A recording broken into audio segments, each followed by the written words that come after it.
Yes. Go, guys. You already know what time it is, guys. Thank you. You always like I'm losing myself because I'm so excited. Guys, as you walk in, please make sure you hit that like button. Please make sure you hit that subscribe button. Please make sure you hit that notification bell on the right hand side. Remember, we do go live each and every Monday, Wednesday, Friday, 6 o'clock Eastern time. Like always, thank you for tuning in to KI Culture Radio. It is Panel Wednesday. Akeem, Jordan, what's cracking lacking? What's cracking lacking? What is cracking lacking? Hey, living the dream. You know what it is. Always feeling good and feeling great. We about to get it started. We about to begin. So we about to have fun today because I know one of the topics that we did on Monday, we're going to bring it back on Tuesday and we're going to get the panel together for sure. So, hey, man, let's go. Let's get it. That being said, shout out to those watching us on Facebook, Instagram, Kick, Twitch. Do I need to see more? X, Rumble, Instagram. Thank you guys for always tuning in, guys. Make sure you follow. It's so very important to follow us so you will never miss a live stream when we go live.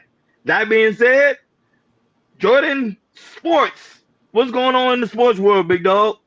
So let's talk about the NFL. So the trading deadline is coming. I think it's in 2 weeks, and usually there's a lot of teams are doing trades. So this week there's been a big trade and this came after the Monday night game of the Buffalo Bills versus the New York Jets. So the Buffalo Bills beat the New York Jets 23-20. And then after that, they both made a trade. The Buffalo Bills, they traded for Amari Cooper from the Cleveland Browns. And then on the Jets part, which we're going to talk about, they finally got Davante Adams to the New York Jets. As you guys don't know, Davante Adams and Aaron Rodgers, they played in Green Bay for 5 or 6 years, and they made magic with each other. And so now, the Jets, they're in the win mode of winning the Super Bowl when they got Aaron Rodgers. So they're doing as much as they can, to get a lot of wins to compete in the Super Bowl. So they got Davante Adams for I think it's a 3rd round pick. And I believe if it becomes wins and losses, it could become the second round pick for the Las Vegas Raiders. And they believe, adding Davante Adams to the New York Jets, can help, kind of simplify the offense a little bit better and make the offense more efficient and make it look easier. Without further ado, Hakeem, we do have the clip we want to play about the trade, and after that, we'll chop it up.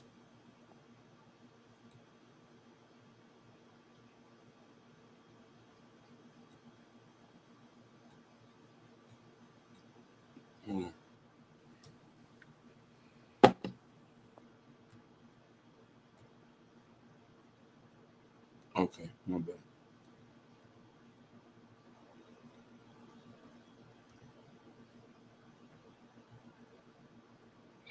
Salute to Gore. That's the first one in the building. Shout out to Gore for being the first one in the building. Appreciate you, big dog.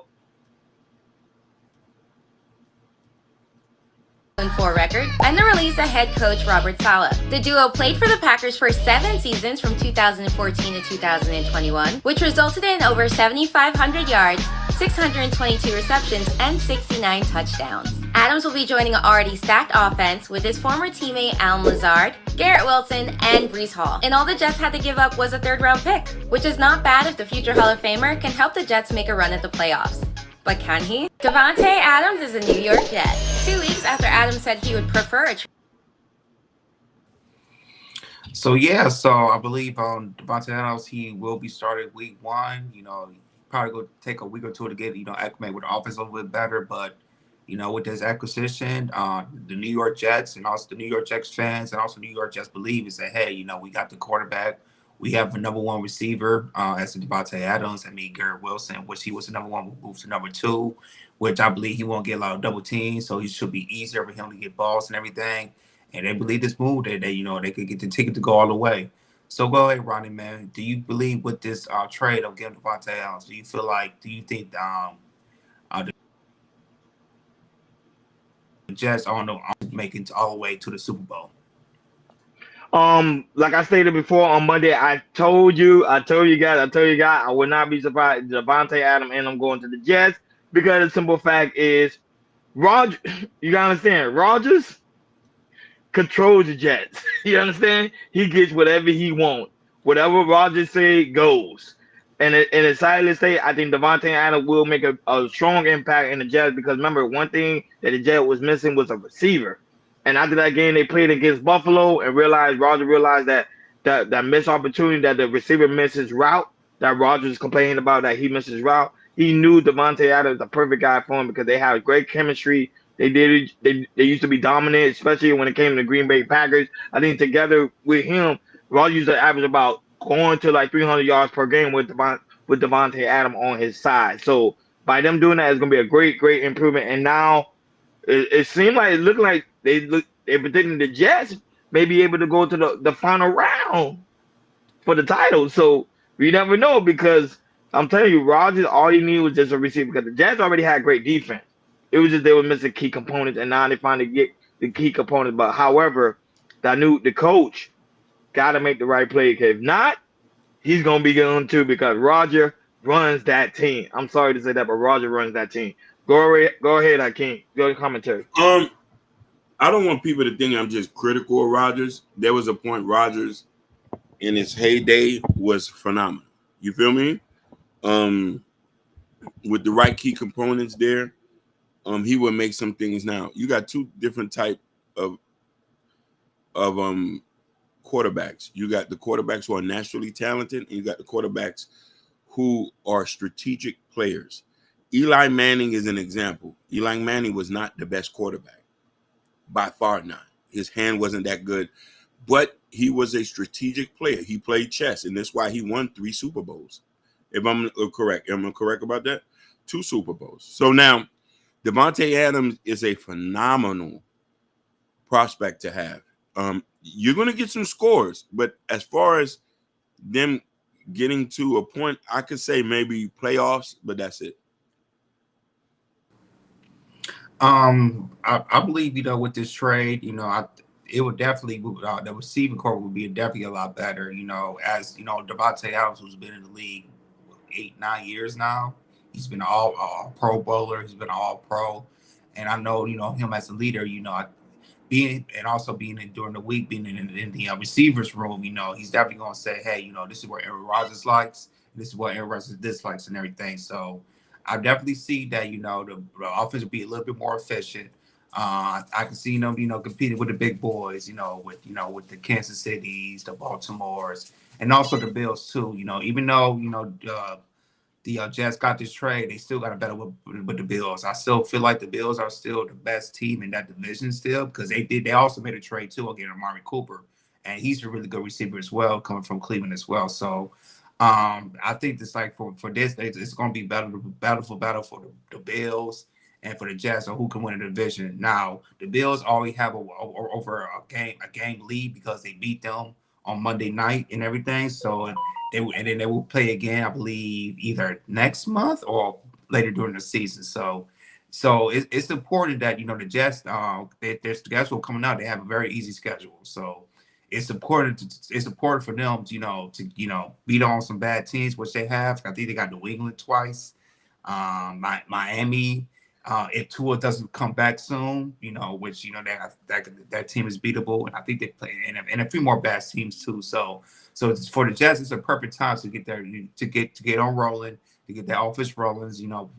Aaron Rodgers, Devontae Adams, and also the running backs and the other receivers as well. So we'll just see how it goes. So hopefully, like I said, Jets gotta have a winnable schedule coming up, and to me, it's gonna be the battle against for the Jets and the Bills on who's going to win the division. So I believe the Jets will still make the playoffs. I still do. I still believe they can make the playoffs. Even if they don't win the division, they'll make the wild card. But we just going to see how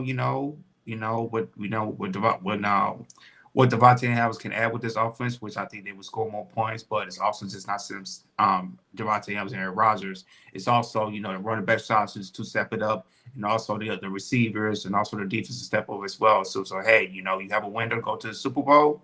And you see they can make it happen. No, but shout out to Gore. Gore said, yeah, Roger always gets his way, including doing the coach. Great news if they don't make it to the playoffs, there's no one else to blame. Big facts. But at the end of the day, he'll still find someone to blame. Rodgers is known for being a big complainer. Shout out to White High, that's also in the building. Also Hassan It's also in the building. Shout out to you. Blessings, abundance to everybody that's tuning in and watching the show. Shout out to those that's watching on Facebook, Instagram, Kick, Twitch, X, Rumble. Make sure you guys follow. It's so very important. Also, thank you guys for tuning in. This is Panel Wednesday, so guys, pretty soon we're gonna get ready to drop your link so you guys can come up and join us. It's pretty much join us when we go and deep dive to different varieties of topic. Before we do that, you already know, Jordan. Let's talk about the money. What is going on with the money? Let's talk about the moolah. Let's get into these finances. Let's talk about groceries. So, there was this is a guy named Stuart Leonard, was he on Yahoo Finances, and he's seeing that when it comes to groceries, that people when it comes to when they shopping with their baskets, I forgot what's it called, with their baskets and everything. When people are seeing prices and everything, they see that their baskets are getting kind of smaller than what they usually shop. When it comes to they getting produce, they get canned goods, milk from someone from the dairy department. And a lot of people see that, there are some prices that are continuing to go up, and they kind of, don't have the urge or thinking they have the funds or getting that product that they really want to put in the house and everything. So, on Yahoo Finances, they're going to go some of the tips for saving on groceries, because there are still some groceries that start going high. There's some laundry detergent also at work today that went up $2. Which was crazy.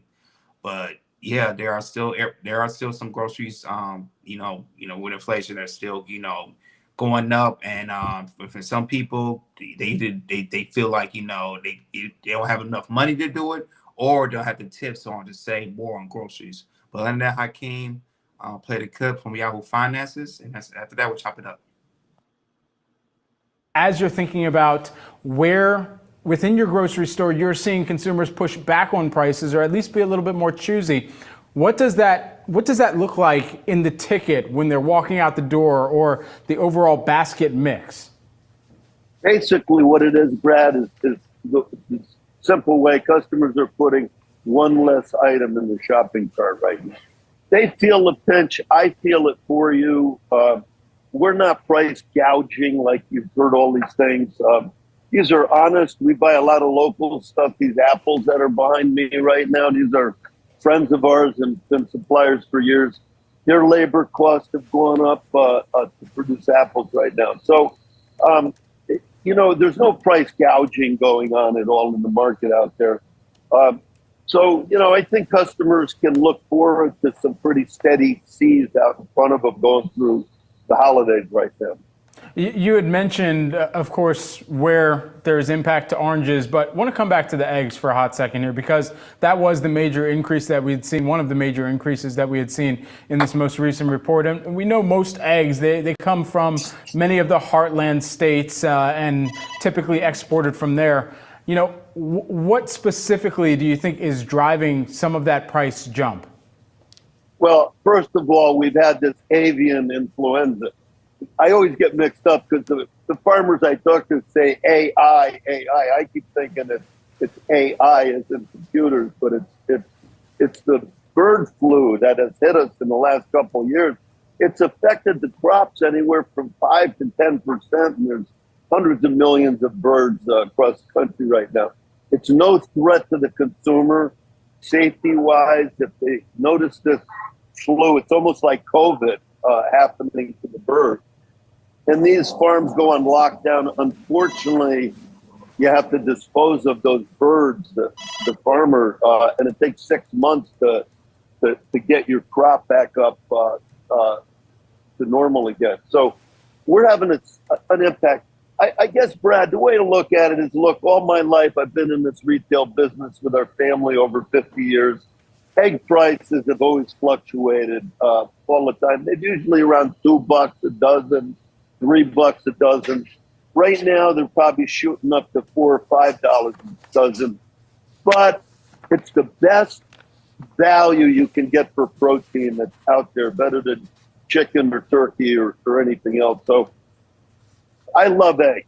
When the prices bumped up $1 or $2 a dozen temporarily, until they get through the bird flu. But after that, you can see them settle down again. All right, that's the same sentence that I tell to the people at the bodega every morning when I get my sandwich. I love eggs. Here, just lastly, what tips do you have for consumers to save money at the grocery store? Well, look, first of all, we're putting more items on sale every week, and we see a lot more people shopping. Probably when we would put, say, ground beef on sale at $2.99 a pound or something, we've seen when we do that now, sales go up like 20 to 30% on that item. So customers are definitely going for the specials and the sales, which is a great idea. I highly recommend that. The second thing is private label.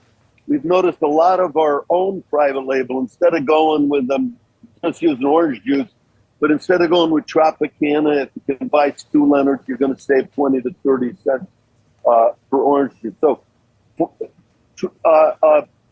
going over toward private label is a good thing. And the other thing I recommend customers stay away from the demos, okay? Yeah. We do about 10 demos a day in the store, and sales usually double when you demo an item, like Costco does it all the time. So Yeah. we notice customers tasting but not buying as much. Stu Leonard Jr., CEO and president of Stu Leonard. Stu, thanks so much for taking the time here with us. So when it comes to money, I'll tell you, a lot of people really don't know how to shop, when it comes to how to look at sales or how to look at, red tabs with clearance and everything. And people just look at, like certain brands, like that's not name, like name brands, and they feel they look at the price, I can't afford anything. But it's more to that about, how the groceries also would save money and everything. So go ahead, Hakeem, man. What's your take on, tips on saving on food when you go grocery shopping? Perfect. The guy did said a lot. I think this might differ towards region, and you can by comment. Like personally for me, I like Whole Foods, but from a price point, I can't afford to shop there. So I will go to a place like second tier name stores or third tier name stores, like when Dixie. You got Aldi's is blowing up or stuff like that, but I completely won't just go to like a Save-A-Lot. That's like bottom. But then there are stores that people don't necessarily know that goes. More ethnic stores. They always have good prices.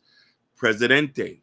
A lot of the Spanish people have their own stream of stores. They always have a deal. And they always selling and for a lot of people who don't know, the Hispanic stores, they get their food local from depending on what region are you in. I know here in Miami, the fish, I spoke to the guy here, he gets the fish from a guy that actually fishes out and the thing. So, those things you save money. And, another thing is too, like this is inflation. So you're just going to have to, certain things you usually like to have, you can't have unless just make more money. Not only that, but it's also very important. The great way to save money is also using coupons. Some people still receive coupons in the mail. Don't be afraid to use those coupons. I think right now, even though inflation is pretty much impacting the whole grocery industry, everything is pretty much going up. Remember, our price of egg used to be $5.99. Now it's going to $6.99. Some places even $8.99, depending on the brand. So as a consumer, you want to know the best way to save is make sure you have coupons on that. Always look for sale prices. That's another good way to save. Like especially if your favorite eggs, that's something that you really into. Like if you're a person that really love eggs, look for one of those your favorite eggs, go on sale and buy a dozen of them and keep them in the refrigerator. Make sure the dates is all pretty much good to go for the last year 1 or 2 months, so that you store up on that. So that's what's going on right now. So you want to be a smart shopper, someone that's able to smart very efficiently and know how to smart to be able to save and not be able to like spend money like crazy. I think that's what's happening today. I think the problem is with today's American consumer is that they're just buying whatever and they're not looking at the sale price or not being very mindful. Okay, let me wait till this product on sale, then that's when I buy. A lot of financial advisors always tend to tell people that, especially dealing with that financial issues, to make sure you look for deals. Deals is the best way so you can save your money and also not only that, but be able to be a really smart spender. not just throw away money, because some people just be throwing away money. Some people be buying like $12 worth of eggs, and I'll be like, bro, you just throwing away your money when the egg right next to it is the same exact egg. It's crazy. The grocery industry is one of the craziest things you ever see, especially when you see people grocery shop. It's just funny to say, but especially right now as we head to the holiday season, be smart, guys. Don't just go out there and just spend your money like crazy. Use your money for something else, especially you want to buy a Christmas gift. Go ahead, Joy. And the thing is, and this is this is what I know you can't shop. And Ronnie can attest to this too, because he saw this plenty of times. When you just go around the store, get a whole bunch of stuff, you don't look at the price, and then what they do, Ronnie, they go to the register, and what they do, they look at the price. Oh, I don't want this. Take this out. Take this out. That tells me you can't shop. I used to be like I said, I was a register one time, and I'm saying, okay, you don't know how to shop.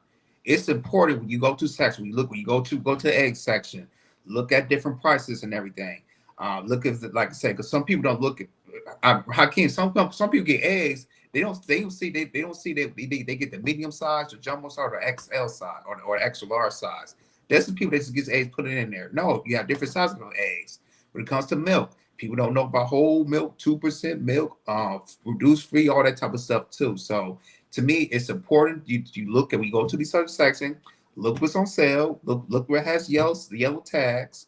There's always, oh, there might be deal, there might be get 2 for something, 2 for 4, 2 for 5, 2 for 6. That definitely helps. Also, Ronnie was right. Have coupons, especially with apps. They were very, very helpful and important. And one more thing I want to say, I think to be the best time is to shop is in the morning.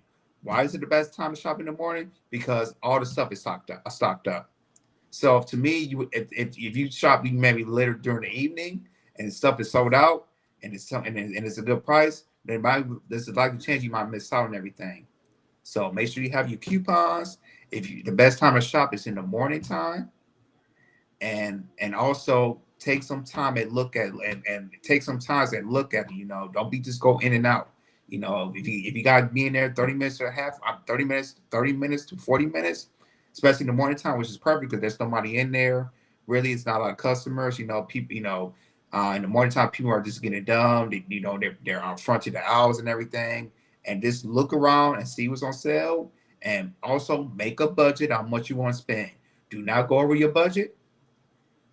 If you go over your budget, you're not doing a good job. So remember, if you're going out, okay, I'm gonna spend $150 for this week. Okay, go in there and see what you can get.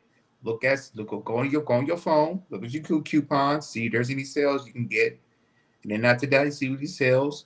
Go scroll down and see what you get. And also too, there's not just name brands that's organic. They also there are private labels, which is store brands. They also sell organic stuff as well. That might be 40% or 40 cents, 50 cents, sometimes a dollar cheaper than a regular store brand that's organic. So people, it's very, very important to make a budget, go to the store, take your time, look at prices, see if we got coupons, and I guarantee you will save a whole lot of money. Like for me, I'm like in grocery this year, I'm about to be saving $1,500 in groceries by the end of this year, and that's why I'm looking for about December. So, people, you can save your money. Just take your time, make a budget, and then shop and see what's on sale. And I guarantee you save a lot of money.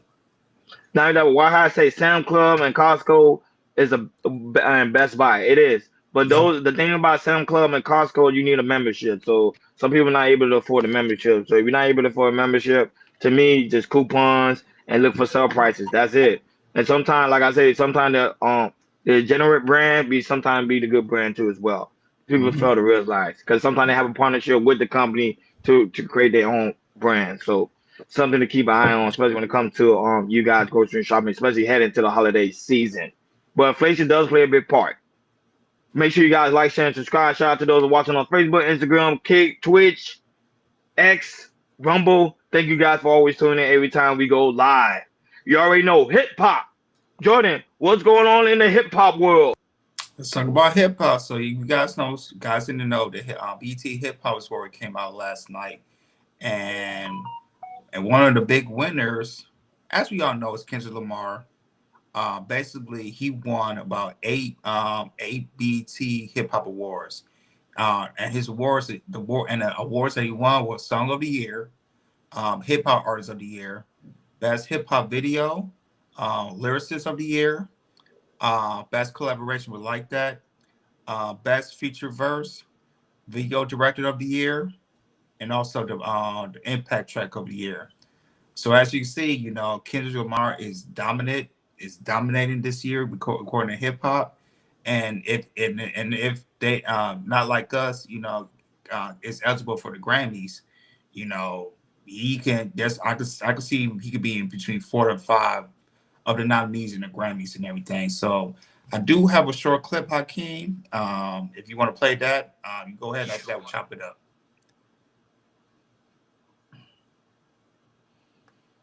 Fam, welcome back to the channel. Today we're breaking down the hottest winners for the 2024 BET Hip Hop Awards. Let's get into it, beginning with Best International Flow winner. For Sweet 16, Best Featured Verse. Hustler of the Year. For Best Hip Hop Platform. For DJ of the Year. Video Director of the Year. Producer of the Year. For Lyricist of the Year. Best Breakthrough Hip Hop Artist. Best Live Performer. Best Duo or Group. For Impact Track.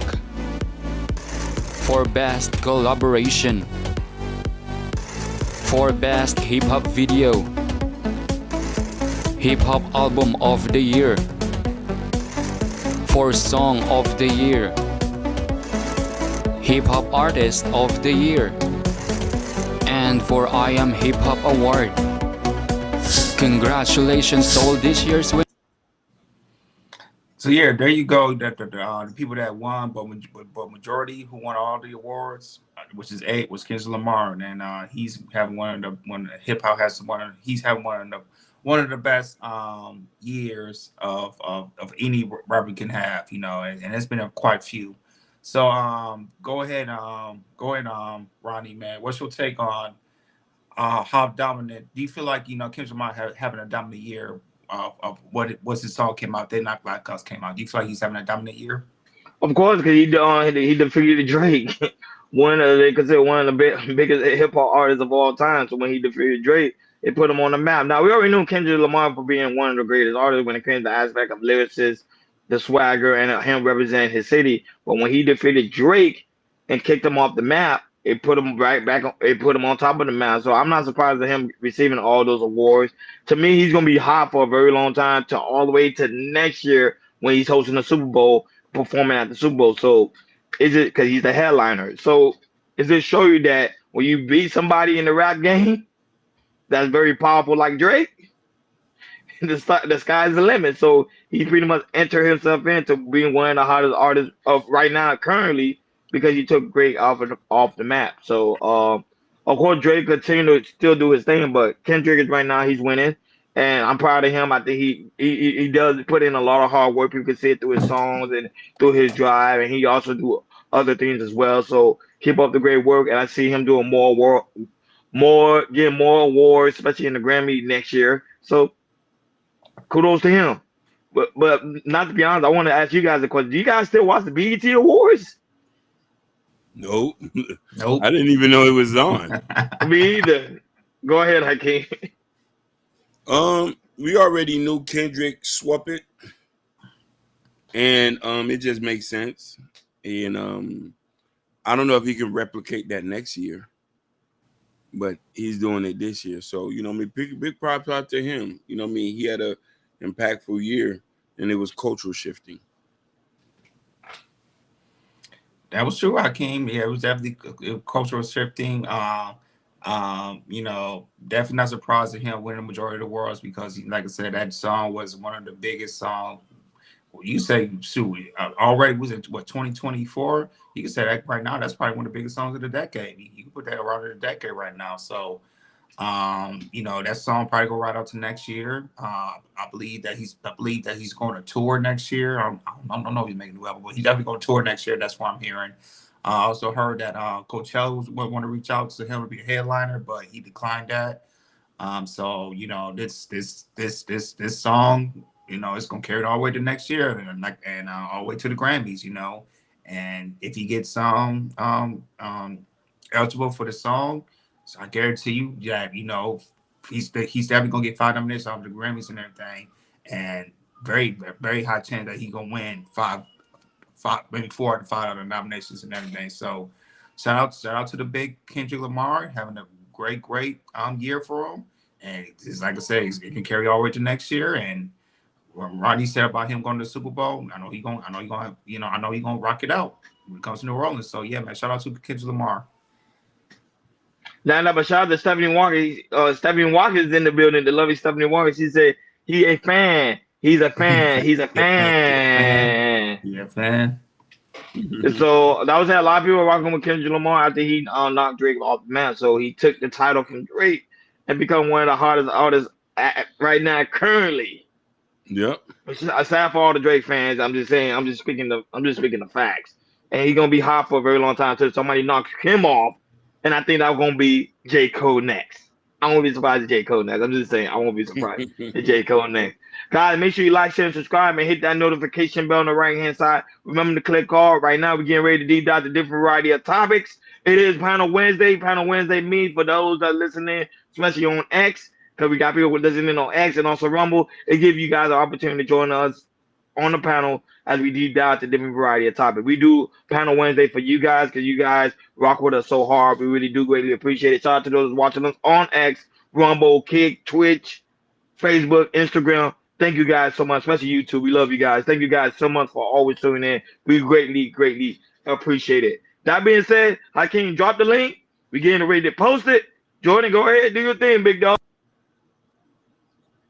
All right, let's begin. Let's get into this topic. So let's talk about, before we get to the main topic, we're going to talk about this. We're going to talk about Kamala Harris. So if you guys don't know, we talked about this last week. Kamala Harris, you know, a lot of they see in the polls that a lot of black men are either not going to vote for either they're going to vote for Trump or not voting for all because they feel like Kamala is not really, you know, hearing the policy because of black men.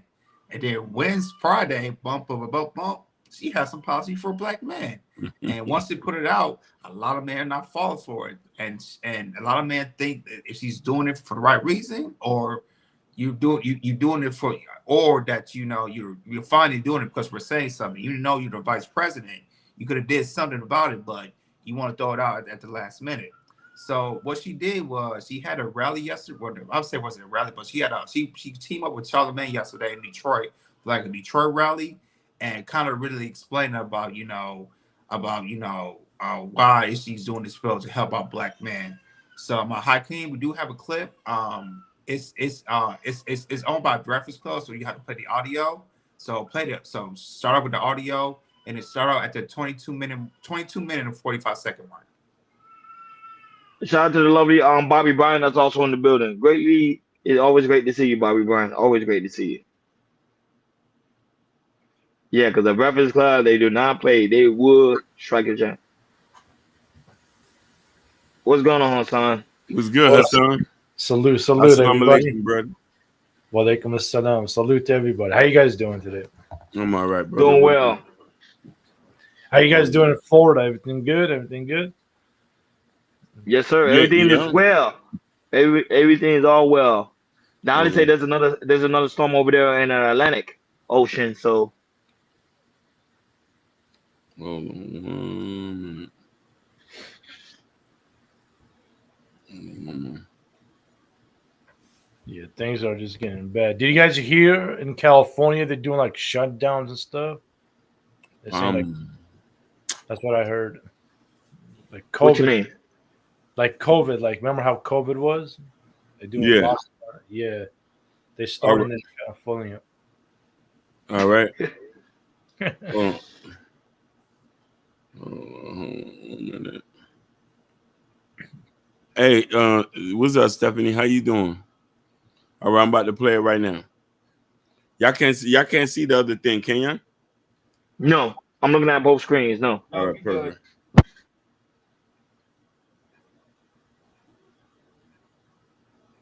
Zeke, this is my man Zeke. He's the president and CEO of New Era Detroit. He wants to talk to you about your blackmail agenda. Okay, good. for the black community, or just your agenda for the black community, period. Zeke, what's up, brother? What up, though? What up, though? Madam Vice President, Charlamagne the God. What up, though, and welcome to Detroit. Yes, sir. It's good to be back. I like to say the real Detroit because I'm up in here. My name is Zeke, New Era founder and CEO. I've worked on the ground here in Detroit and in black communities all across the country for over the past 10 years, actually celebrating our 10th year this past August. All right. In my 10 years of organizing, we played a major role in the resurgence of pride and the change in mindset in Detroit neighborhoods across the city. Mm-hmm. We are not only known for the work that we do here in Detroit, but across the country in black communities, having worked in over 35 cities of the blackest cities in America. Saying all that to say, I'm extremely qualified to sit in front of the current vice president and which can be the next president of the United States of America. As I pose my question to you, I would first like to make it known that I don't have any emotional connections to politicians. I believe that this is one of our biggest flaws in the current political process. I view politics as a business, and America is one of the biggest corporations in the world. With that being said, I'm here on behalf of the business of the black community. With all that black Americans have been through and contribute to the success of America, I feel that there should be an in-depth investigation or evaluation of the lack of resources and current living conditions in black communities nationwide. My question to you is, what's your stance on reparations? We all know that America became great, off the backs of free black labor. How progressive are you on making it a priority and righting America's wrongs? It's understood that you are running for president for all people of America. Asking for specifics for black communities doesn't mean don't do for others, but black Americans are heavily asked to vote Democrat in every election for over half a century with very little in return. What are your plans to address these very important issues and change that narrative? Thank you, Zeke. I appreciate that. Thank you. And thank you for your work. So to your point, yes, I am running to be a president for all Americans. That being said, I do have clear eyes about the disparities that exist and the context in which they exist, meaning history, to your point. So my agenda, well, first of all, on the point of reparations, it has to be studied. There's no question about that. And I've been very clear about that position. In terms of my immediate plan, I will tell you a few of the following. One, as it relates to the economy, which is a lot of what you have addressed. Look, I grew up in the middle class. My mother, worked hard, raised me and my sister, and by the time I was in high school, she was able to afford our first home. I know what it means for an individual and a family to have home ownership. I also know, in the context of history, nobody got 40 acres and a mule. We have a history of a number of things, including redlining. Detroit knows it well. A history of, for example, something that still exists that I've worked on to address, which is racial bias in home appraisals. And we know home ownership is, black families are 40% less likely to be homeowners than others. And that home ownership is one of the surest ways to build intergenerational wealth, right? Because when you own a home, that's when if your child says, Daddy, I want to go to college, you can say, sweetheart, don't have to take out a loan. I'll take some equity out of the house. Or if your child says, I want to start a small business, same point, right? So my plan includes making sure that for first-time home buyers, they have a $25,000 down payment assistance to just get their foot in the door, because we know folks will work hard, they'll save, and pay that monthly mortgage. Second point is to bring down the cost of housing generally, because one of the issues is we have a housing supply shortage, and so that's about working with the private sector. In terms of our small businesses, which are part of the backbone of the economy of the black community and part of the backbone of America's economy writ large. My second mother, the woman who helped raise us, was a small business owner. I know who our small business owners are, and I have convened black small business owners way before I was running for president in my official office at the White House to talk with young entrepreneurs, mostly young, about the work that they are doing that is about clean energy work, technology, as well as the traditional, whether it be a barbershop or a restaurant. One of the big issues facing Black entrepreneurs and Black small businesses is access to capital.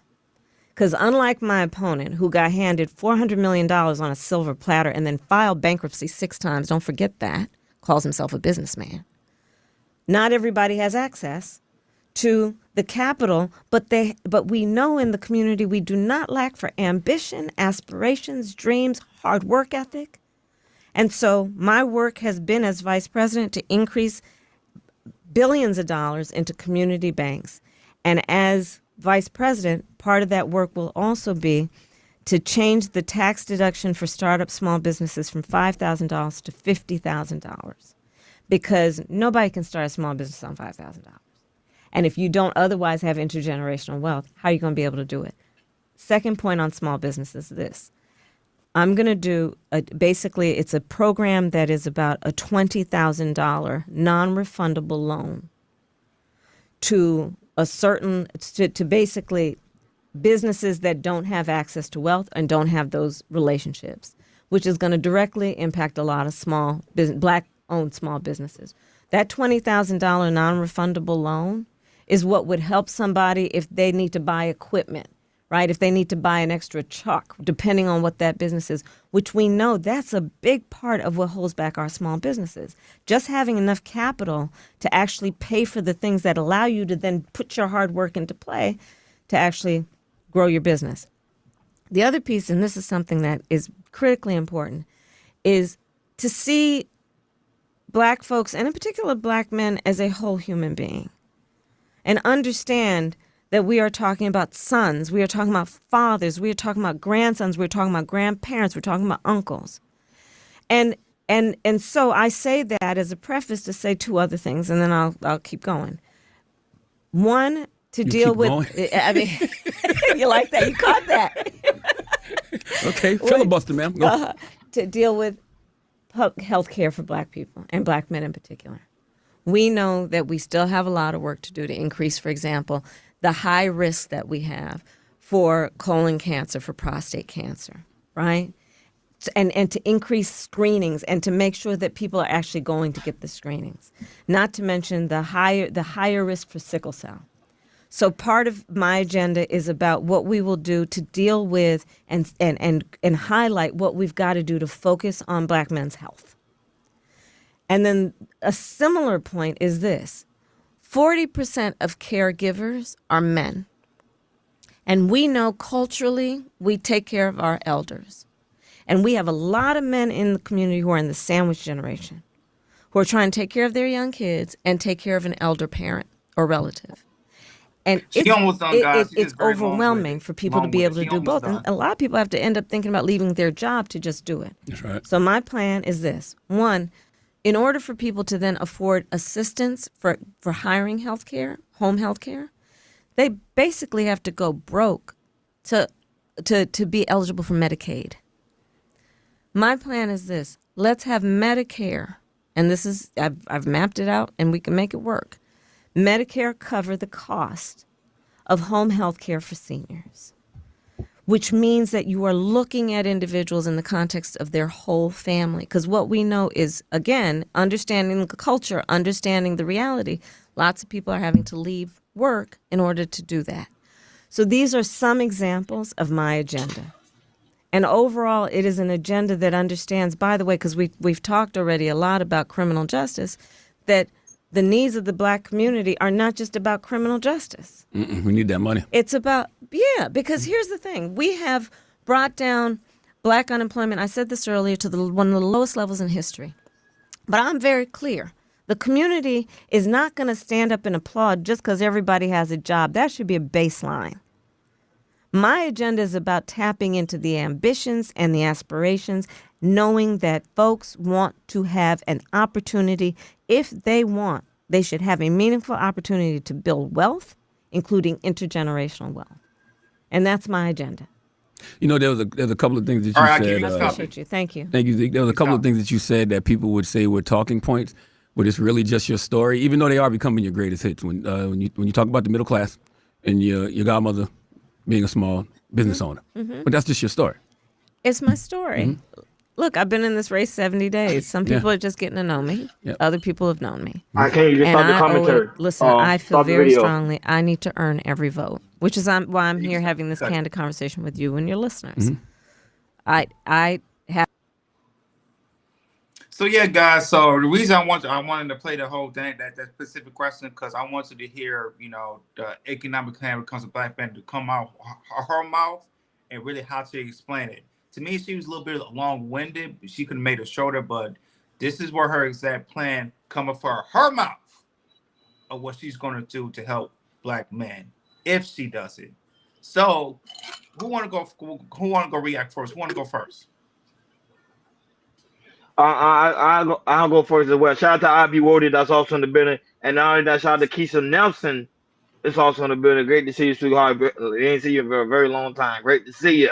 Yeah. Like I already stated before, my first time we react to the video with Kamala Harris and this new economic plan, I told you she haven't done nothing while she in office, and not only that, she made a bogus lie about the simple fact is she was helping Black men while she was in office, and somebody told me we was going in there. I was going at it with some people on TikTok about what have she done in America. They say she can't really do anything because she's not in power, but yet she just stated with the Breakfast Club that she did stuff for Black men. So which one is it? Does she does anything or she don't do anything? Which one is it? You can't play both parts. This right now is a very serious situation. I keep telling people this election is very, very important because this election is going to pretty much change the whole world. Right now, while we're dealing with the war, while we're dealing with inflation, while we're dealing with the situation of money being donated to other countries, not being donated to people within our country, now that with the immigration policies, it's so much stuff going on within America that people got to really sit down and really analyze, okay, what is the right decision for this country? But as I say, and I'm going to keep saying it, to me, she have not done anything for Black men. And I guarantee you, by her being in office, she's still not going to do anything for Black men and also Black women. They're going to only focus on one gender, and I don't even want to talk about that gender. That's all they're going to focus on. Go ahead on Hassan or Hakeem. I can go. Hassan, you want to go? Yeah, I'll go. I mean, she's playing a role, right? It's politics. It's a game. She's trying to convince her voters, convince the people trying to vote for her. In the end, it's like, have you seen that Vladimir Putin speech years ago? Well, it wasn't a speech, it was an interview. The United States president is a CEO. The real power comes in black suit, and they show them this is how we run things. All this is just baloney, Doesn't matter who wins. Once they go in office, the real power comes. If you don't play by the rule, have you heard of this? The saying, like we like to say, if you don't follow the game, Lee Harvey Oswald Jr. is waiting for you. Meaning, Lee, you know who Lee Harvey Oswald is, right? No, not really. I heard the guy who deleted JFK. So allegedly, supposedly. Yeah. So if you don't play the game, Junior is waiting for you. Literally, that's what it comes down. It is what it is. I mean, that's the sad. Look, whoever wins by February, we're gonna forget about this border crisis. All this BS talk is gonna go away. Another 4 years, we're gonna hear it all over again. It's like, what the hell are we doing? Like, yeah, that's the point. Let's not kid ourselves. But go ahead, Mike. For me, since she's under the Democratic Party, and since Biden been here, we haven't seen nothing miraculously happen. I think she's a traditional politician, and she's going to do what traditional politicians do in the Democratic Party. Sell us dreams, but don't do nothing, and broker deals with people so they can fatten their pockets. We, the American people, are going to suffer. We're always going to suffer unless we put the right people in office. And that's what's important. I have nothing against her. I don't know the girl. I don't care if she's black or not. I just know. And funny enough, when Ron made me aware of the comments, a lot of people say like, "Oh, she's a vice president. She doesn't have no power." And you get baffled when you read comments and read people like, I said, did people forget who Mike Pence was and what he was involved? So it's just a crazy situation, you know what I mean? And the funny thing is like, I want us to all take this thing seriously, like Ron say. This is don't get me wrong, 90% of what these people gonna do, they're not gonna do nothing. But it's that 10% what we got to worry about. There are certain bills and laws that they pass that might affect us, not right just then, but over time. And that's what we need to worry about. And you got to be careful who you put into the office. And I want to break this down too, as her being the vice president. You know, the one of the powers that a vice president has, they are the president of the Senate. I don't think a lot of people don't know that. Mm-hmm. And she has the power of the Senate. And what I mean about that is, let's say the Senate votes are tied, she has the power to lean either this yes or no. And also she has the power to really, when it comes to let's talk about the hurricane. Let's talk about Hurricane Helene and Hurricane Milton that passed, right? And you be hearing like that FEMA's not sending enough money. You know, she's the president of the Senate. She could take herself to the Senate and say, hey, y'all need to vote on getting some aid when it comes to Florida. She could have did that. Did she did that? I don't think she did. We didn't hear anything about it. Did Joe did something about it? Not really. And then Donald Trump said something about it. Then we said, oh, whoa, this is some information, all that type of things as well. So I'm just saying, like, even though Kamala Harris doesn't have as much power as the president does, as putting like executive orders, when it comes to the Senate, she does have power in the president of the Senate too. So there's some stuff that she said that she's going to do for black men, or policies that she has for black men or anybody else. She could have talked to a senator about it and see if they could vote about it. If the vote is no, I get all that. But if we're not here, you continue to see you in the Senate, because we, like I said, we could watch. I mean, if we had television, I mean, even though it's boring to most people, but you know, there's a political channel where they show the Senate office where they voting and everything, or they talk about certain things as well when it comes to, you know, here and all the way up in Washington D.C. and everything. So, and you see how, you know, she got, you know, when it comes to black men, she went to Detroit, and if a lot of people don't know when Detroit is, there's a lot of strong black men there, and she had to bring Charlamagne to Detroit and see if they could get questions on Detroit and everything, and that's how they roll. And they did that less than what 48 hours. So when it comes to stuff like this, they can write policies down really, really quick. Okay, let's do this. Okay, well, let's figure out where we're gonna have it at. Are we gonna have it in Detroit? Okay, let's have it in Detroit. Or let's have it at Baltimore. Or let's have it at Atlanta or something like that. And they can get it set up with that less than 48 hours. And you see how Kamala, and then you see how Kamala said, hey, you know, let's see if I can win black men's votes. And that's what she's trying to do. But the thing is like, we're, you know, a lot of black men, we're not falling for it. We're not, you know. To me, when it comes to reparations and everything, she kind of curved the questions and everything. You know, it's all about the study and everything. But the thing is, like, kind of reparations are black Americans. When it comes to the state of Freeman, are they due the credit that of reparations? She didn't answer that. She said, "Oh, it just needs to be studied." But she knows the right answer.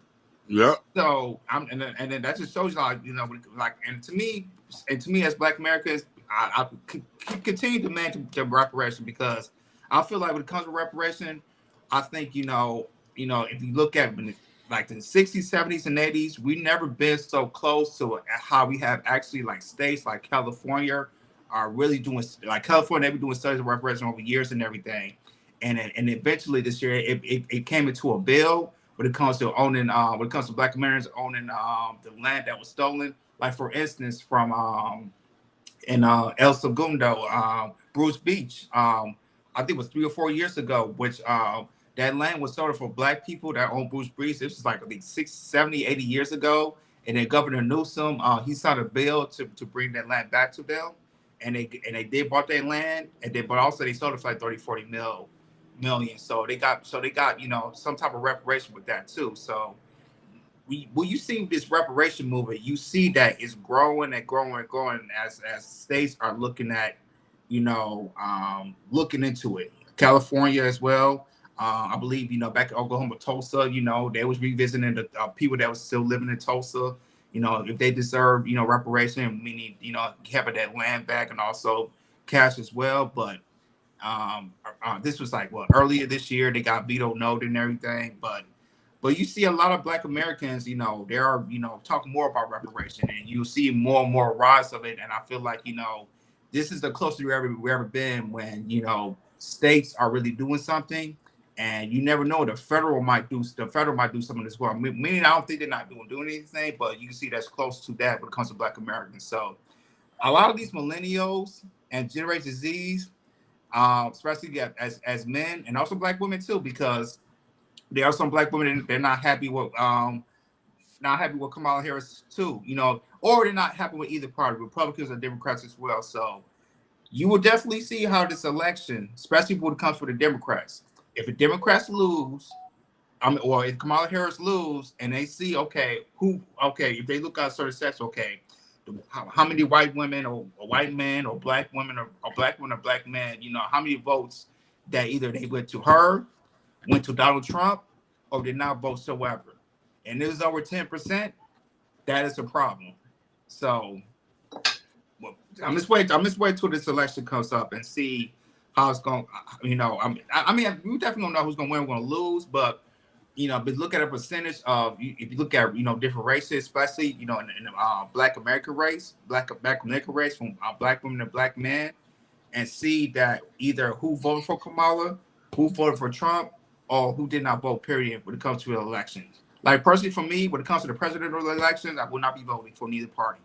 But when it comes to the state, when it comes to the state elections, what's going on here with their measures, and also with the city, when it comes to the measures too, because I feel like it's very important, what's going on with my community, since I have a wife and a kid. So I feel like it's very important that when it comes to the city and the state, that I make sure, any proposition or measures they have by want to say, that I make sure I vote for it, so it can benefit me and my family, for me, my wife, and also my kid too. So that's my say. That's my say going on with this election. Hey, shout out to the E-Mind, a new subscriber to the channel. Shout out to you for being here. We really do greatly appreciate it. She wasn't derailing about it. That's his comment. And said this election is really a joke, kind of. We already know that. That's to be a fact. Shout out to E-Wade P88 over there on Instagram world. He's over there holding it down. He said, when you use the word gonna in the Senate, it practically mean you're not gonna do S. And that's a fact. Pretty much, you're not going to do anything. The only problem I have with this economic policy with Kamala Harris is the problem is, you know how many times Black men tried so hard to sit down with her and Joe Biden before Joe Biden got elected, and he denied them access to him. Yep. Now all of a sudden she's running this campaign. Now she wants to sit down with Black people. People not paying attention to this political game. That's why I say I pay attention to everything, and that's why I say she is not the candidate to run to be the president of the United States. Now people could go for it. They can vote for whoever you want to. That's right to be an American citizen. But however, to me, it doesn't make any sense. I think the problem is people that have bad stigma about Trump. That's why they voting for her. But deep down inside, same thing like Joe Biden. They know she's not the woman for the job. They know it. Everybody knows it. Mm-hmm. Everybody, even Hassan knows it. Everybody knows it. That was even he laughing. It's laughable. Yeah. They know she's not the one for the job. Nah, if it was someone else, I ain't gonna lie, Trump would have been in trouble. But her?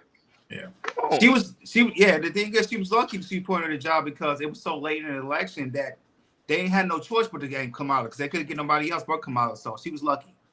Why I say Jordan right on Hassan Weems. Okay. Hassan Weems for president. Bring it to his attention. I ain't gonna lie, man. You can vote for put your name as president. I put my name on it.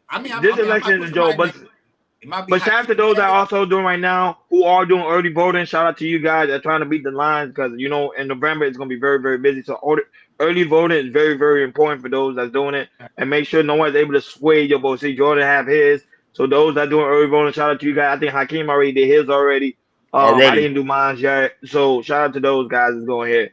I'm still doing my research. I'm still waiting on probably election day, but early voting, go ahead, guys. Do what you gotta do and make sure y'all make the right decision for you For me and for your country. This is our I mean, country. Go ahead. my melon vote voting happened, but I'm gonna wait till election day to vote. I'm like you, Rodney. I'm still doing my study and everything till the last minute, till election begins. The problem is about the war. The reason why we haven't spoke about it because you can't use the word, the word we can't use too much because they're gonna flag your channel. So that's why we haven't spoke too much about it. We know what's going on over there, and you already know, but they be they very particular when it comes to that. We already know they will flag your channel. YouTube is very strict on certain things you can talk about. I know news networks talk about it; they have the leeway, but like other channels that do talk about it, normally channel get flagged. Go ahead, Hassan. You gonna say something? Yeah, speaking on that, you know, China just did war games right yesterday. Yeah, you deal with that? But we're not. No, but we're not gonna speak about it though. Oh, we're not gonna speak about it, Hassan. We can talk about it in the back, but we can't speak about it. We're not gonna speak about it. Shout out to One Country Cookie for joining us over there on Instagram World. We really do greatly appreciate it. I already know. E-Man, that's what we're talking about. I really want to talk about it, but I'm telling you, they're gonna flag you. Yeah, with YouTube, yeah, they're sensitive. YouTube, that's why we really talk about the war. That I really want to talk about, but they're gonna flag you. I'm just being honest. Some people that do it, they take a risk, they don't get flagged, but chances are they won't be able to monetize that video. They won't do it unless you're a news with network or you have, Hassan know what I mean when you got that. If you're part of them, but regular channels get flagged. That's why nobody's not really talking about it. Talking about what? The war. Yeah, What war? We don't want what's we going on. We don't want to talk about it. You already know what's going in the Middle East with the Persians and the little hats. Oh, child. Okay, I thought y'all was talking about black women not smiling. Oh, we're doing that next. We're doing that next. Oh, okay. You ready for that? Guys, make sure you like, share. Guys, make sure you like, share, and subscribe, and make sure you hit that notification bell. Right now, we're about to hit the main event. Guys, sit back, relax, have your popcorn. Shout out to those that are watching on Facebook, Instagram, Kick, Twitch, do that see less, Instagram, Facebook. We love you guys, especially YouTube. Sit back and relax. We're about to have fun, guys. Y'all welcome to join the panel. The link is pinned on top of the chat. So this one is about to get heated. Go right ahead, join. Wait. Are you muted? How you doing? My bad. Here we go. Yeah, so the last show, that it was one of our main topics about how black women don't smile. We all had our opinions about it. Me, Hakeem, Roddy, also the people that was in the chat, PH Diva, and everybody else had a difference in the chat. So it's like, what? Let's bring it back up again. Let's talk about it. Let's do a part 2 on this. If it lasts the whole show, that's last the whole show. So that we had our opinions about it. So go ahead, Hakeem. We played a clip, and after that, let's get back to the topic.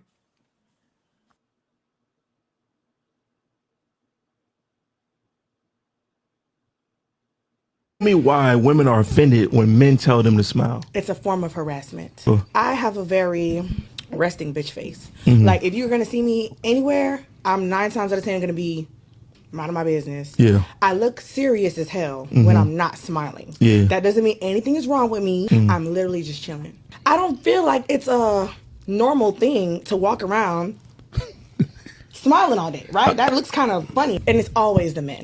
Smile, beautiful. Damn, you look so mad. Yeah. I think that's the issue I have with it. You're asking me to do an action Yeah. that That what? you want to do. It's not that I don't want to do it. It's just kind of like, for what? Like, give me a reason to smile. So when you were talking, right, you brought up that I have a resting bitch face, right? Absolutely. So of course, if we get down to the root of why men are asking you to smile, and I'm not saying that you're wrong, right? It will stem from the resting bitch face.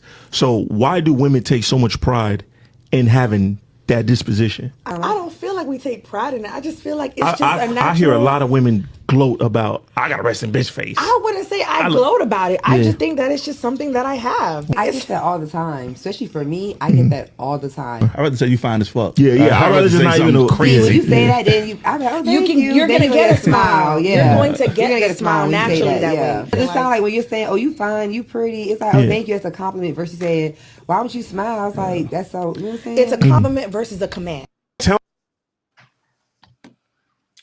So there we go. We're gonna get right into it. You know, we have our strong opinions about it. You know, especially I know Hakeem. Oh man, we have. I'm gonna hit you with that belt, PH Diva. Yeah, PH Diva could go. The lovely spring out here could go. Why I gotta get abused? Why I gotta get abused? Oh man. Okay. For my first question, when I saw the title, because I actually last week or earlier this week, I missed the part where y'all were talking about smiling, but I wondered like why it was specific to Black women first, right? I also was thinking like the idea that a man who doesn't know you from a can of paint would walk up to you and demand that you smile is just kind of wild. Like the man doesn't know what you have going on, right? He don't know what you were thinking about. A lot of people are walking up and down the street with earbuds in that you may not even be able to see depending on how their hair is styled. And so you thinking that somebody need to smile in order to make you feel comfortable or, you know, make your day better is just kind of ridiculous. Learn how to leave people alone. That's what everybody need to know. Like, mind your fucking business and leave other folks alone. If the woman don't want to smile or if she's not smiling, maybe you should ask her, you know, how she's doing, right? Before you start demanding that she smile because you want to see her smile. And usually it's just a way to try to start coming on to a woman, which is why a lot of women are walking up and down the street not smiling to begin with, because they don't want to look approachable to you. They want you to mind your fucking business and go wherever the hell you got to go and leave them alone. So take the hint and mind your damn business and go where you got to go and leave these women alone. Okay. So I hear you, but what about the argument when they say our counterparts are smiling every day when they see us, the different counterparts? Huh? What different counterparts? I don't want, like, you really want me to say it? Yes, I want you to say it. Stand on business. So let's say when they say like the Hispanic girls like Marisol and Karen, and they are smiling every day when we see them, and even if it's just like passing by, it's like, hey, how you doing? You know what I mean? So some Black men feel like, you know what I mean, always feel like a Black woman is always mad, and we wonder like, what are you mad about? Life is good. And then there's a position where it's kind of like you owe it to Black men to smile because you belong to like you belong to us. Like you have a beautiful smile. You feel me? Mm-hmm. So I would love to see that in Kenya or in Zimbabwe. You feel what I'm saying? Cut it out. You know what I mean? Like when listen, you know what I mean? So it's like I think it just bring the situation a little bit more calmer and stuff like that. But then I guess we can also put the arguments to say that since there's a lot of our women in our community who are living a very masculine role and are not able to rest in their femininity, that's why they're smiling. So, you know. Well, so Marisol is smiling because she don't have speak the language and she just got finished cleaning the toilet. So she just glad to not have that damn scrub brush in her hand no more, right? She's glad to be on her way home. Karen is smiling because she know she already got 911 dialed on her phone. It all is one false move from you and she gonna press 1 and send, right? So yeah, she's smiling because she love nothing better than to see your Black ass get hemmed up for doing or saying the wrong thing. With regard to Black women being masculine, I'm not really sure what that would mean, just because if you're talking about working, like most women work, right? Regardless of background. Yeah. And so working in and of itself isn't going to make a woman masculine. So I really don't even know what the women taking on a masculine role means, right? And so, and then as far as owing anything to you Negroes, like cut it out. No, I'm just saying, listen, I'm asking, listen, we're in the same demographic. So don't like white women belong to white men. Hispanic women belong to Hispanic men, Indians. So black women belong to black men. So I was just under the impression, and I don't know, this is not facts, that black women belong to me. So I feel like when I see you and I'm in your presence, I feel like, hey, I'm a smile for you, and like, hey, and I feel like maybe I deserve a smile as well. So first off, women aren't property, so we don't belong to anyone. Number one. Number two, I think, a smile is demonstrating like vulnerability, right? And I think many women don't feel safe around y'all enough to be just going around demonstrating vulnerability. I smile at you and you think, okay, that's the opening I need to come shove a gun in her face and rob her. So no.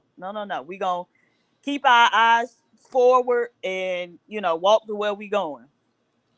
I got this last point y'all both fellas take. So how about this?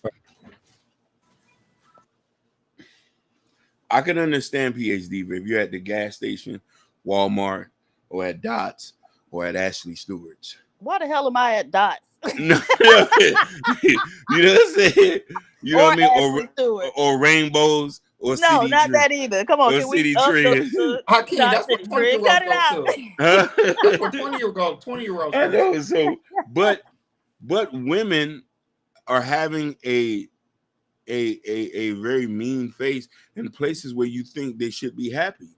Disney World, at an eatery, at a food spot. I can understand you have to have a defense mechanism if you're in the trenches. But what if you're not in the trenches and we're at maybe say Nobles? Why are you mad? Sitting down.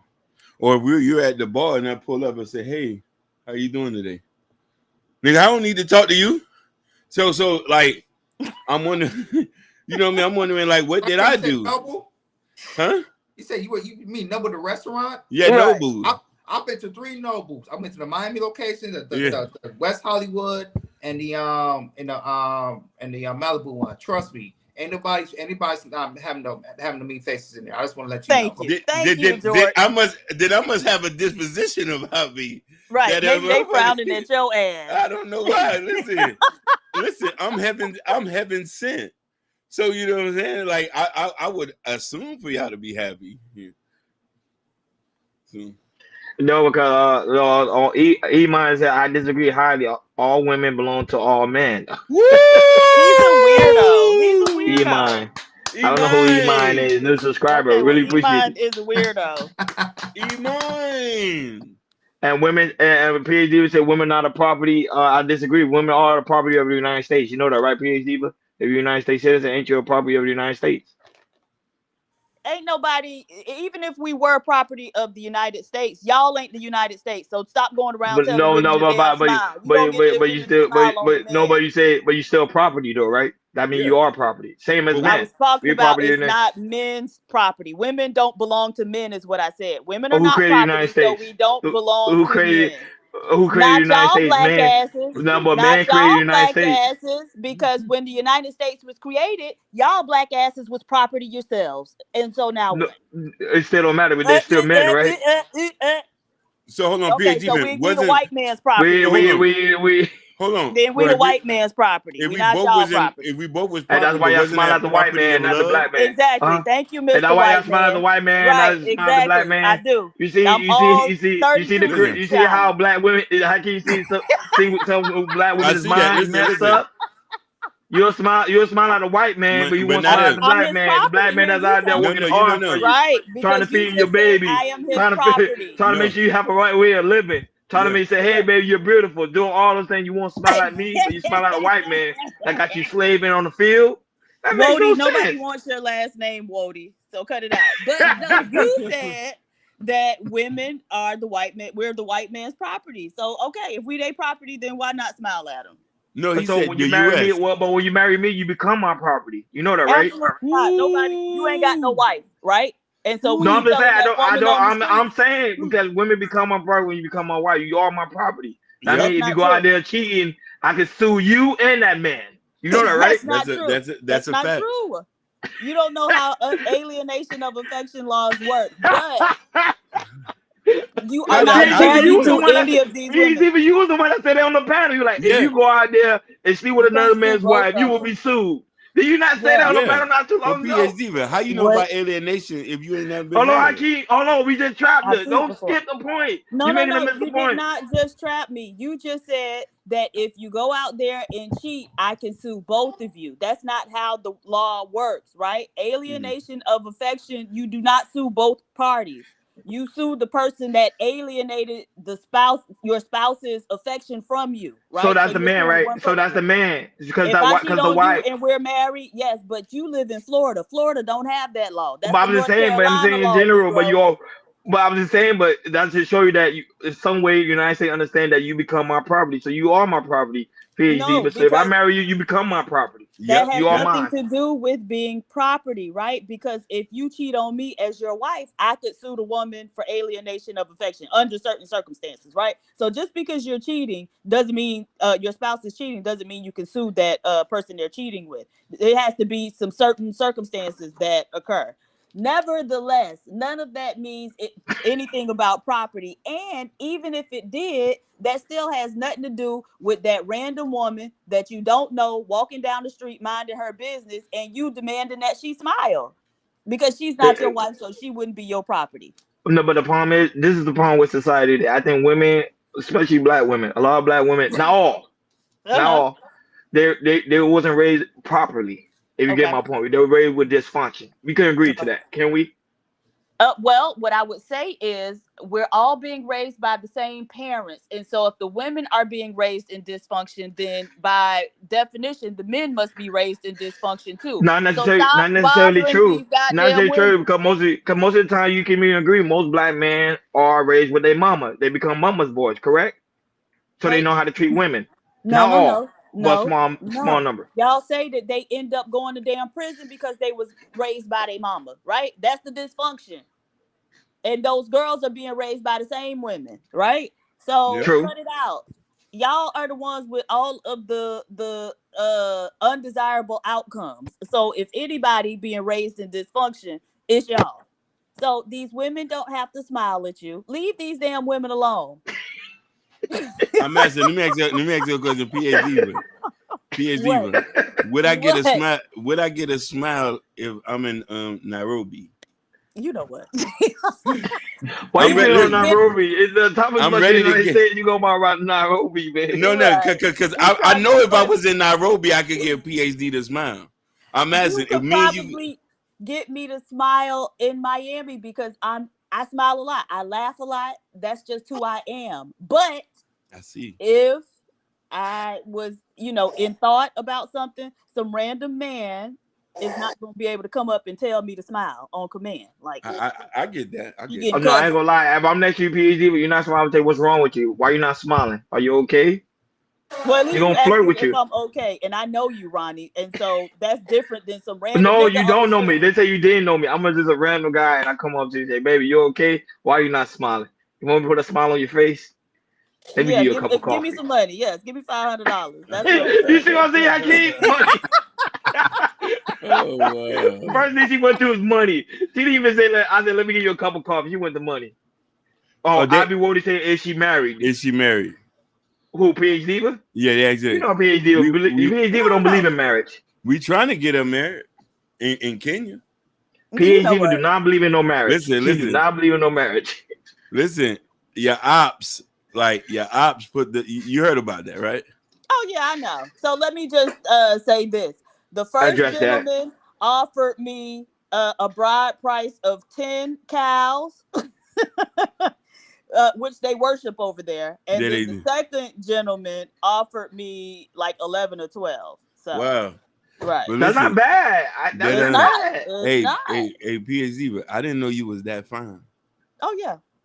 Oh my God. Then Hassan, stop And then Hakeem, listen, man. I didn't listen. I was going over there to beef, but when I be Wody, who requirements wouldn't I meet? Ain't your little sawed off ass like 5'7", sir? Listen. What requirements? You don't even have enough money for me, and you ain't cute enough, and you're not even smart enough. We already discussed yesterday how you don't even know how to communicate and express your feelings. I mean, your thoughts in a coherent manner. God, dog. Shut your little itty bitty ass up. Okay, But Don't worry. This live will be on members only, so you can go all in. Listen. This live will be on members only. You know what I'm saying? Sorry, y'all. Listen, No, I was already enchanted, but when the ops released those secret files, I had fell in love. You know what? Especially when you was like this, I was like, Mm-hmm. You talking about her younger picture? Mm-hmm. she bad, man. She bad, like she bad, like Florida. And look at Hassan and Jordan, bro. I don't know. This is not a dating show. No. Go ahead. I just wanted to listen. Look at Hassan. Listen, What's going on? I just wanted to compliment. Like, what's going on here? I just wanted to compliment a woman on her beauty. I didn't know beauty was that chiseled. All right, I appreciate you, sir. You know what I mean? Like, So she's addressing the rumors. I'm gonna clip that. She's addressing the rumors. So the rumor is the guy in the front will ask you to marry her. The one that the picture was in the front. No. There were two different pictures. There The was guy two in the different- front was just somebody on the trip. He is irrelevant. The guy that I was walking with in the back, that was the one that offered me the 10 cows. The one that I was laughing with and hugging, he offered me the 11 or 12 cows. Let's see how much. Why didn't you take the offer? Because I was going home. Oh, you know what? Okay, so they're from a tribe called what's the name of that tribe? I can't remember. But the women build the houses. That's what the first guy told me. He was like, oh, and they have multiple wives. He was like, I'm gonna have my first and second wives build your house for you, so I wouldn't have to build my own house. And it was slave. Did you see the women? Were they slaving, or you didn't see the women? He just I saw the women too. Like, okay, so all of that beaded shit that I was wearing, is I bought that from the women. Wow. Because they make that. Yeah. I was like a rich woman in their beads or whatever. So they make that stuff. Beaded flip-flops, all types of shit. And so yeah, I was with the women. Like, we spent like a day with them. They took us in their house. It was How many kids do you have? How many kids do you have? Do you have a lot of kids or no? You just had women. I don't know, because I think the children were at school for the most part, except for the very little children. And so I don't remember his children. And the other one I saw when we were actually getting ready to leave. And so we were at this place and they had a market out there and they have men out there to like control the market or whatever. They barter, they do stuff for the women. Anyway. So yeah, I don't know about his wife or his kids, but so yeah. Wow. See, y'all get complaining about men have multiple women and it comes from Africa. Go ahead, Jordan. No, I was asking how many acres of land? Oh my God. Let me see if I could find that's their. So it was a safari, right? But they actually lived there, and so it was like miles and miles. But it was right where like Kenya bumps into Tanzania. Right. So okay. God damn it! What? Oh, Maasai. That's who it was. The Maasai tribe. But so they span through several different countries. So they're in Tanzania, they're in Kenya, and they're in Uganda. And so it was a huge, animals live there. They like live there. And so what do you mean, like lions? Like lions? Like lions, chimpanzees, all of them? Yeah, we saw lions, we saw cheetahs, we saw what's Pumbaa? What is Pumbaa? Pumbaa is a wild boar? A wildebeest. Like a wild wildebeest. Yeah, wildebeest. Yeah. We saw that. We saw all types of animals. We saw hippopotamuses. And so I realized, because they were like laying in water, why they like that hungry hippo game, why they look like that, because that's actually how they look. Wow. Yeah, it was crazy. It was amazing. And it was the animals' migration season. So, I mean, it was amazing. One of the best experiences I've had in life. Akron Slim. And shout out to Butterfly John. Shout out to Jay Prince. Hey, listen. He proved that PhD ain't ugly. I told you PhD ain't ugly. Shout out to Sherry Brown. Shout out to the lovely Sherry Brown that's also in the building. Go ahead, Hakeem. I didn't need anybody to prove any of that. I don't give a fuck what these men think. Well, you gonna care what we think. I told y'all, PhD ugly. I told y'all. So you can hear it in the sound of her voice. Go ahead. 14 cows is equivalent to 21,000. So that's how much it is in U.S. So that's how much a nigga got to put up, right? 14,000?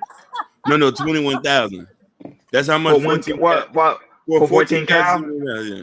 No, but they cows are different though. They're a different breed of cow. It's not the breed of cow we have here. They cow is totally different, Hakeem. It's royalty over there, especially in Dubai. Those are it's way more expensive than what we think it is. I am jealous though. You've been to the motherland. That was like crazy. Me too. I always want to go to. I always want to go to Kenya, Ghana, and what's the other one? What's the other one too? I always want. There's one more I always want to go. I always want. Hey, I was gonna ask you too. Do you have to take a lot of shots though before you go? 12 shots? No. Okay, so I was going to East Africa, so I had to take yellow fever. And so I think anywhere in Africa you go, you're pretty much I didn't have to take it for South Africa. So if you go to South Africa, you don't need to take anything. If you go to East or West Africa, you're gonna need to take yellow fever. Okay. Well, that's what's not that, but also shout out to Age that's also in the building. Yeah, we just did a commentary on Kamala Harris already. All you gotta do is go back, like 20 minutes back. You'll see when we did a Wody, none of your features are handsome, sir. You're just ugly. I never seen Wody cammed up. Wody cammed up before. Wody cammed up before. His little pea head ass. Yeah, I know. And he's short, so. Ain't nothing wrong with short. I'm short too, and I still get it. But at least you cute and got pretty hair, and you know what I'm saying. He's skinny, little, unattractive in the face. Can't make a coherent sentence. Ex-con, all the bad things. Hey, look, he said, "Thank you, baby." You're welcome, love. You're welcome. She got a crush on you, Wody. Absolutely not. Absolutely not. Yeah, so back to black women not smiling, right? So Hakeem said that's one of his biggest issues. So when black women don't smile, it's not pleasant because you can't approach them. I still approach them when they're not smiling. I think it's something wrong with them when they're not smiling. I think they're dealing with a hard day or a bad day, but a lot of guys seem to find that to be masculine. PhD even say it's not. Yeah, or aggressive. Okay, but the thing is, so where are you seeing these women, right? Give me an example of where you're seeing these unsmiling women. The grocery store, because that's very common. Grocery store, in the grocery store. You can't say gym, because I think in the gym, I think guys shouldn't approach women in the gym. That's just my opinion. I think guys shouldn't approach women in the gym. They do. I know you do, and I think that's bad because a woman's working out, and so I think it comes out creepy when you approach a guy in the gym. Right. So this is the thing, though. Okay, so let's take grocery store. Mm-hmm. So now, Walmart. I'm in Walmart, right? I just got off work. I had to stop by Walmart and pick up a few things. So now I'm in there going through my mental list and trying to remember everything that I need to pick up at Walmart because I need to go home, get this food on, do what I need to do because I got some other shit I need to do before the end of the night. Now, you expect me to be thinking through my mental list and what I need to do, the sequence of events that I need to make happen, and smiling at the same time in case I bump into your ass? Is he talking about I just feel like we deserve a smile. Like we in the same demographics. Unless do I gotta say smile online? Now that, but ain't you happy to be alive? Why not smile when you're happy to be alive? Some people didn't wake up this morning. Right. But so we need to be smiling 24 hours a day, 7 days a week because we happy to be alive. That's unrealistic. That's too much. Unrealistic ask. That's too much. That's too perfect. I'm sorry. What do you mean that's too perfect? You smile. It's something to smile about. 24/7. You wake up smiling. You go to sleep smiling. You dream of smiling. You're gonna have nightmares. But listen, Mighty Soul and Becky does it without a hitch. That's not true. You're not smiling all the damn time. Stop it. Come on, woman. Now, if you meet someone, it's customary to, nice to meet you and smile, whatever. Mm-hmm. But just going through your day to day. No, if you see somebody who always smiling, you're gonna think something wrong with that person. Like this person crazy or something. Like how? Because they smiling. That's Hey, crazy. and remember too. And the thing is, like, they might have their weekly thing too, and they still not be feeling good. No, but how's But that crazy? That's How's that right. crazy if I'm someone having smiling fun. every? How's that crazy if someone smiling every day? They're just a happy person, happy Yeah. All the individual. time, I said, not every day. There's for everybody. Somebody they're gonna smile at some point every day, right? But just to always be smiling, right? A lot of slow people always be smiling. Well, I can't be That's smiling, true. so I'm with that too. I do. I'm I actually. be Like, you smiling does a smile lot. a lot. Listen, I do smile. I smile when special people come around. You know what I mean? When I just get enamored by intelligence at times. So you know what I mean. So, but that is. But I do want to ask you this though. Do you want to? Damn, I just had the thought in my mind, but y'all just knocked me off with it. You were speaking, sir. I We did. didn't interrupt you. With no interrupting. Right. Yeah. I just lost it that way. I might be just getting old. But I'm just being honest. I think the problem is I think women just don't want to be bothered nowadays. That's why they're not smiling. I got it now. So somebody told me this. The reason why a lot of women don't smile because if you approach her and you ugly, it's offensive. That's why she's not smiling. But if you drop dead gorgeous, she's gonna smile all the way. Just like similar to fat girls smiling to skinny, dusty dudes. You know what I mean? And it's just No fat. I can't. We not gonna fat shame over here. No, We no, love the it- big it- women. We love the it's big not women. fat. It's not fat shame. It's real. Like it's real. So if you're attractive, you're gonna get a smile. If you're unattractive, you're not gonna get a smile. Or if you look like you got money, you're definitely gonna get a smile and maybe a hello. So if I put on a couple chains, a couple gold chains, and I shave my beard, would I be able to get a smile I regularly? can't. You tell me No. if a nice little baddie walking down the street, she ain't smiling, but she look really, really good. You tell me you ain't gonna smile like that? If I get a A baddie just walking around and she the baddest thing you ever seen. She ain't smiling. You ain't gonna say, hey, I'm gonna speak your game. I'll see if you can make nah. If you don't smile, you can't talk to me. Okay. Good. Yeah, Okay, you Jordan. can, I don't want to get to know you to the left. Okay. Shout out to Albie Wody that's in the building in the chat. Go ahead, please. Peace, everybody. What's So good? Jordan, do women, black women, when you just going throughout the normal course of a day and you encounter you make eye contact with a black woman, does she smile at you and say hello? Some do and some don't. Some like here in LA, everybody's like moving around and everything. So in LA, people don't smile out here in LA, but there are some times I do get smiles. But here in LA, a lot of people don't smile like that. Okay. See, but Jordan appears very like nice and approachable and like safe. So I would imagine women are more smiley with him than some other men who want to go around calling women property, right? So we know this stuff. We psychic. No, but it's not the case. You see, Jordan might have a welcoming demeanor. I have He a does. welcoming demeanor too, but I might demand a lot. You know what I'm trying to say? So I'm just saying, huh? We can sense that, and that's why they don't be smiling at your ass. No, but they need to though. They need to because you know what I'm saying. I came to you as a blessing. You know what I mean? Oh, Lord. Oh, well, maybe you should. No, tell especially me if a guy telling you hello, I think you should smile. I think that's only common courtesy. Because some women still don't smile even after you say hello.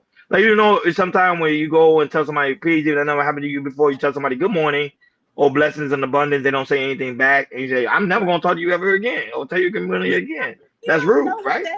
It is rude, but you don't know what that person is going through, right? And so when you are speaking to someone and saying good morning or whatever, you should be doing it because you want to do it, not because you're expecting something in return. Listen, right?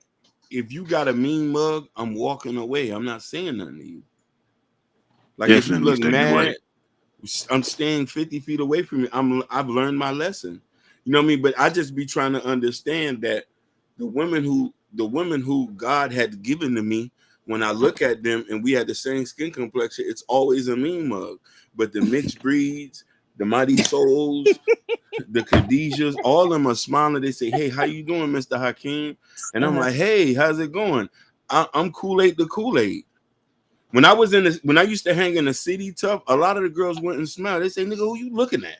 Right. And I'm like, but if I come back, pull up in the El Camino with white wall tires, couple chains on, it's like. Well, so I do think Why High raised a good point. So a lot of times when Marisol, and we've seen this quite a bit, since the Passport Bros started taking their show on the road. A lot of times these women are smiling and they're so nice to you, but they setting you up, right? They luring you back. Even if y'all in Miami, y'all know it happens there all the time, right? Oh yeah, all the time, all the time, all the time. And they drug you and they rob you and leave you there. So it's a small percentage, Joe. It's a small percentage, but usually those girls who do that, they're not giving up the sack. Like you got to give up something for me to feel like this is for real.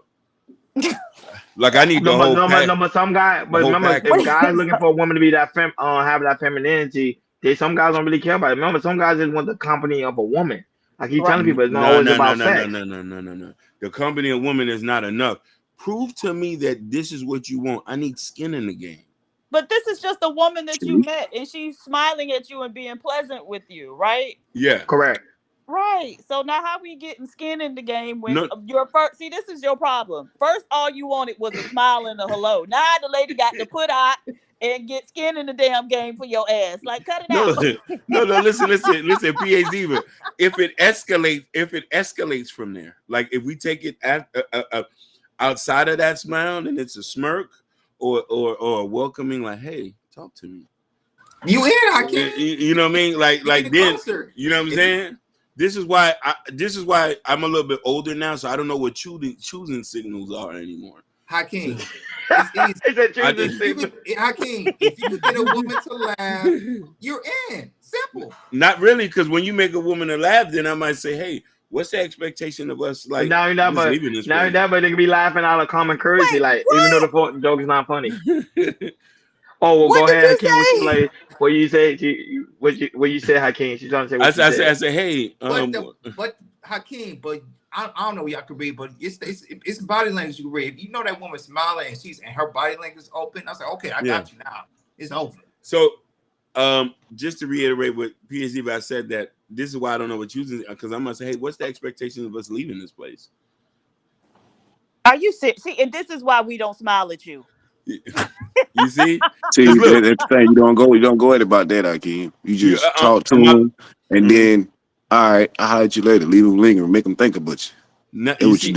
I don't do that. You know, I'm from a different old school. Listen, I'm older, so I'm from an old school way of doing things. So you know what I mean. I know 3 metrics. This is why I don't tend to approach people at times because I don't want to just get thrown off. If she gives it up, lies for me, and gives up some money, then I know she's really invested. Ladies, whatever you do not smile at Prince Hakeem. Thank you, Ivy Wody. Listen, if we're friends, I think Wody is somebody different than I thought he was. Exactly, that's what I'm saying, baby. I'm not that guy you was talking about, but I am ugly. No, don't say that. Don't say that, brother. Don't say that, brother. I'm sorry, Wody. No, you listen. You good, baby. You good. Listen, Adam 6'2" to be exact. Somebody totally different than I was talking about. Okay. Yeah. Yes, ma'am. You know what I mean? But that's the thing. This is why I say a woman would get a lot PhD if they smile more in the right certain position. I know you can get a lot with me if you smile more and you rest in your femininity. I'm ready to pay bills after that. Hakeem, they can get a lot and they be much more softer. Sorry. No, but this is the thing. Hakeem just sat here and told us if the woman smile at him, then he gonna go talk to her and ask, "Hey, is the pussy on the table?" Right? It's on. You know what? I'm gonna be honest though. PhD, I used to be worse than that. I used to be worse than that years back because that's disrespectful. I was basically no. Like chicks And at that time, I was in colleges and stuff like that. And I tell them straight up, if you ain't talking about, I don't want to holler. You hear me? Straight up. Disrespect. Straightforward. Okay. Well, at least you were honest. No, That's because fine. it's not disrespectful because they approach me. I'm telling you what I want. You ain't rolling with it, going on about the business.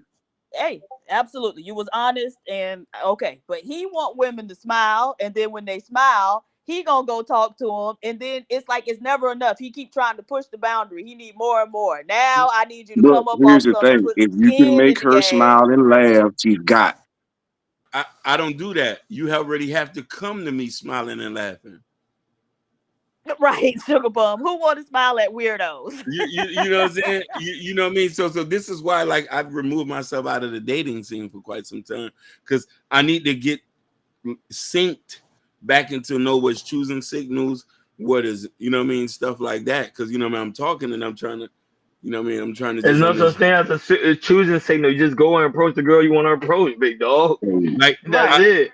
I might say hello if you're smiling, but if you're mad, then there's nothing. The only But time sometimes Hakeem, you're very present, might change the way she feels. So even if she's mad, you go and approach her, you're gonna change the whole energy. That Her is true. energy might shift. I haven't listened. You are a man. You have the power It's the of a energy you god. carry. You know what I'm saying? You're right. It's the energy you carry. But just Go because ahead. she's not smiling doesn't mean she's mad. She might be thinking about something. Then you need And to a go lot to of the times left.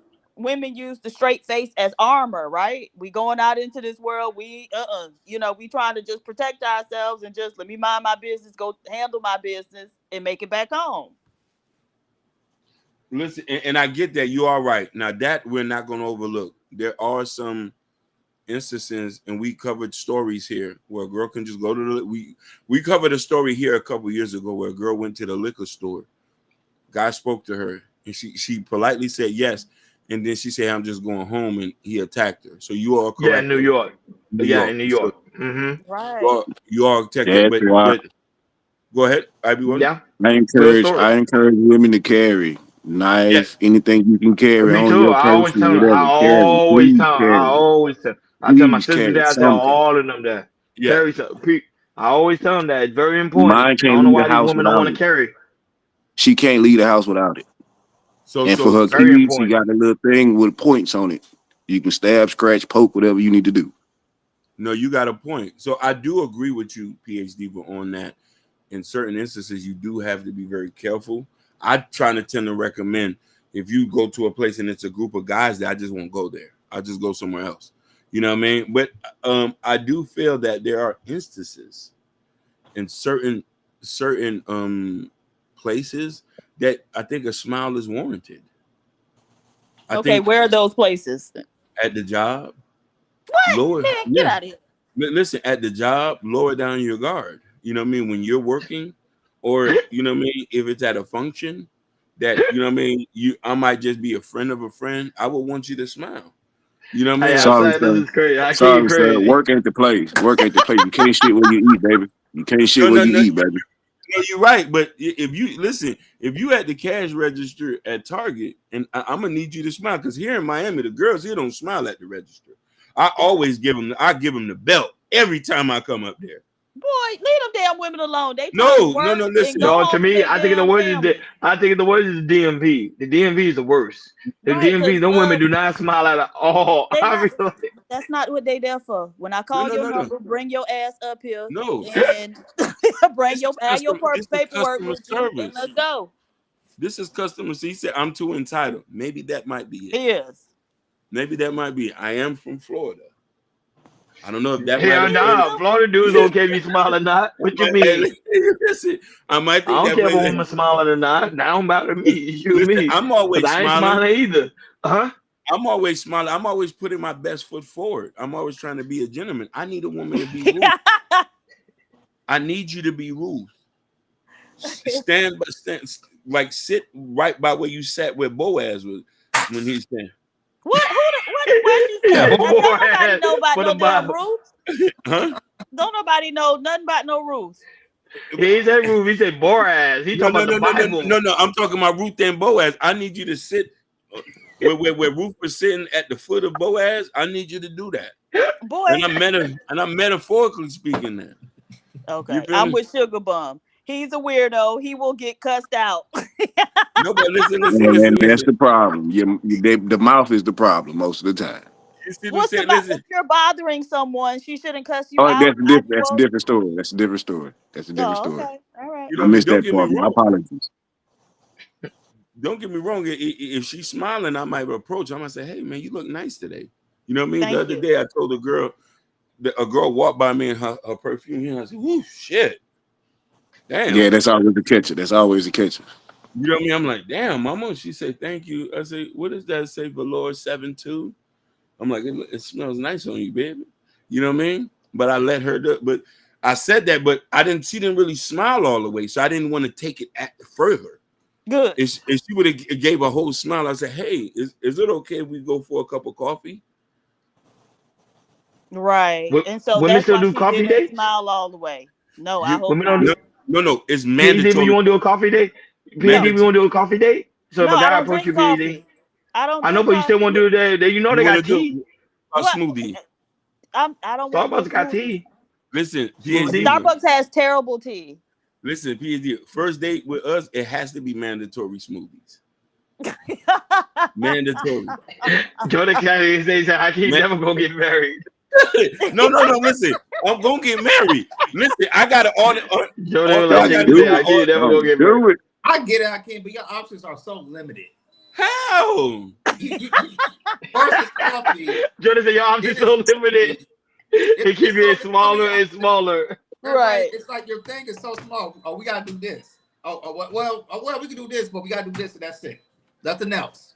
Listen, limited. Listen. You want to know why I charge a high premium in the beginning? Because I know somewhere along that line, she's gonna tax me even double what I charge. So I need to. It's just like when you buy a car, you're trying to beat depreciation. You know what I mean? I'm trying to get my money's worth in the beginning. Stand your ground, Hakeem. Stand your ground. Did you tell me when I come down to Miami the next time you was taking me to who restaurant was it? Is it Gordon Ramsay restaurant? Yeah, no, Hell Kitchen. He did say that. I did say that. No, I do that for. I do that for you though. For you, I do that. Okay. All right. I've been to Hell Kitchen. Really nice. Really nice. I was gonna do that without me even knowing what you look like, but when I seen that, I said, "Hell yeah, we can go to." We can go to Benny. Listen, we can go to Benny Hanna's on the beach. You know that's the. You don't know what she look like. Huh? Wait, you don't know what she look like? On Jay. No, I've heard good things. I've heard good in her defense. I've heard good things about her appearance. Woo, child. Like that? She probably look like chocolate. Caramel chocolate mocha. I be Wody. You know I talk shit all the time, my nigga. Yes, sir. You know I'm keeping the gutter. Listen, I seen her. I was ready to get married. You know what? I was ready to get married. Sugar Bomb, hey, you might be on this. Hey, look, take it to that island and hide out from everybody else. Listen, I was going over there to beef for her. I was in the chats, I was trying to beef in the chat. As he was flinging to, I said, hold on a minute now. Not you beefing in the chat. No, listen. Listen, listen. Ronnie, was you beefing in the chat for me? Oh, yeah, definitely. He said no, you wasn't. I wasn't even there. I didn't even know he did it. I found out later. I was on vacation. I literally found out later. I was somewhere. You know me. I'm always traveling somewhere. Me? You can't even tell us what country you visited, sir? Nah. No, I ain't going to no country. I was in the States. I wasn't in the country. Normally, I tell people I'm out of the country. I know you was running to Colombia every other week. No. But I gotta have women coast to coast. Keeping tabs. I already know. I gotta have women coast to coast in four corners of the earth, right? Hey, I be Wody. Hey, listen. She know we Florida people. We out here traveling. We got passports. She know that. I was just in my passport been stamped. Yeah, I went. Listen, yeah, he was. He did. I came on a 7-day cruise. He was going I was for a on while. a 7-day cruise. Yeah, this was back in June. Back in June. You know, I relaxed. I ain't even got my passport yet. Boo. You know, black women not understanding. You're not getting the point. We got to get the passports up. You got to get the passports up. So Absolutely. but we be going. We're going to Colombia. Come back. Next year. Okay. We're going to Colombia next year. We're going to lay out. You know what I mean? soak our royal oats as much as we. That's like he. That's like he ain't trying to soak his royal oats. Me, I'm gonna be humble. I'm gonna be a humble bee. Yeah, you know what I'm saying. But I'm gonna have my latte. I'm gonna have my latte on somebody's yacht. You know what I'm saying? yeah, that's it. But you know, we supposed to, you know what I mean, have simple dates now. I think women don't appreciate that anymore. But let me ask you a question. Let me ask you guys a question. Let me go ask you guys a question. Let me ask everybody on a question about why guys not approaching women no more. That's a big issue right now. They are not. Is it? No, only the good dudes are not approaching y'all. It's the guys y'all don't want is approaching y'all. No, they're not approaching women at all. Oh, you can do research on that. That's not true. What's the Do research? research on that. Do research on that. The research showed that socially, men are not approaching women like they used to. Even women today are. Yeah, and women are complaining about it as well. That they're not getting approached. Women are. They are complaining about it on TikTok. Okay. Let's go back to what I said. A lot of y'all was complaining about being approached, saying y'all didn't trust us. A lot of y'all hate when the ugly dudes come hollering and the guys you want are not approaching. So now nobody's approaching. You know what I mean? But a lot of y'all are resting in that resting B face. We're scared to even talk to y'all sometimes. Okay. Well, I mean, then that's good because you don't want a man who's like a coward, right? If you can weed out the cowards from the beginning, that's a good thing, right? That is true, but let's say, for instance, why make it hard to love you? Make it easy enough for your husband to find you by just smiling. So I don't think that smiling, because the thing is, it doesn't make it easier for your husband to find you, because it's going to be a lot of dudes who just want to play around with your time, your body, whatever. And so that attracts them as well. And so it makes it easier for your husband to find you, the man who's willing to put forth some effort to be with you when you are less approachable, right? Because he's going to take that chance if he really wants you to approach you and to show and prove that he's not trying to waste your time. So I think it makes it easier.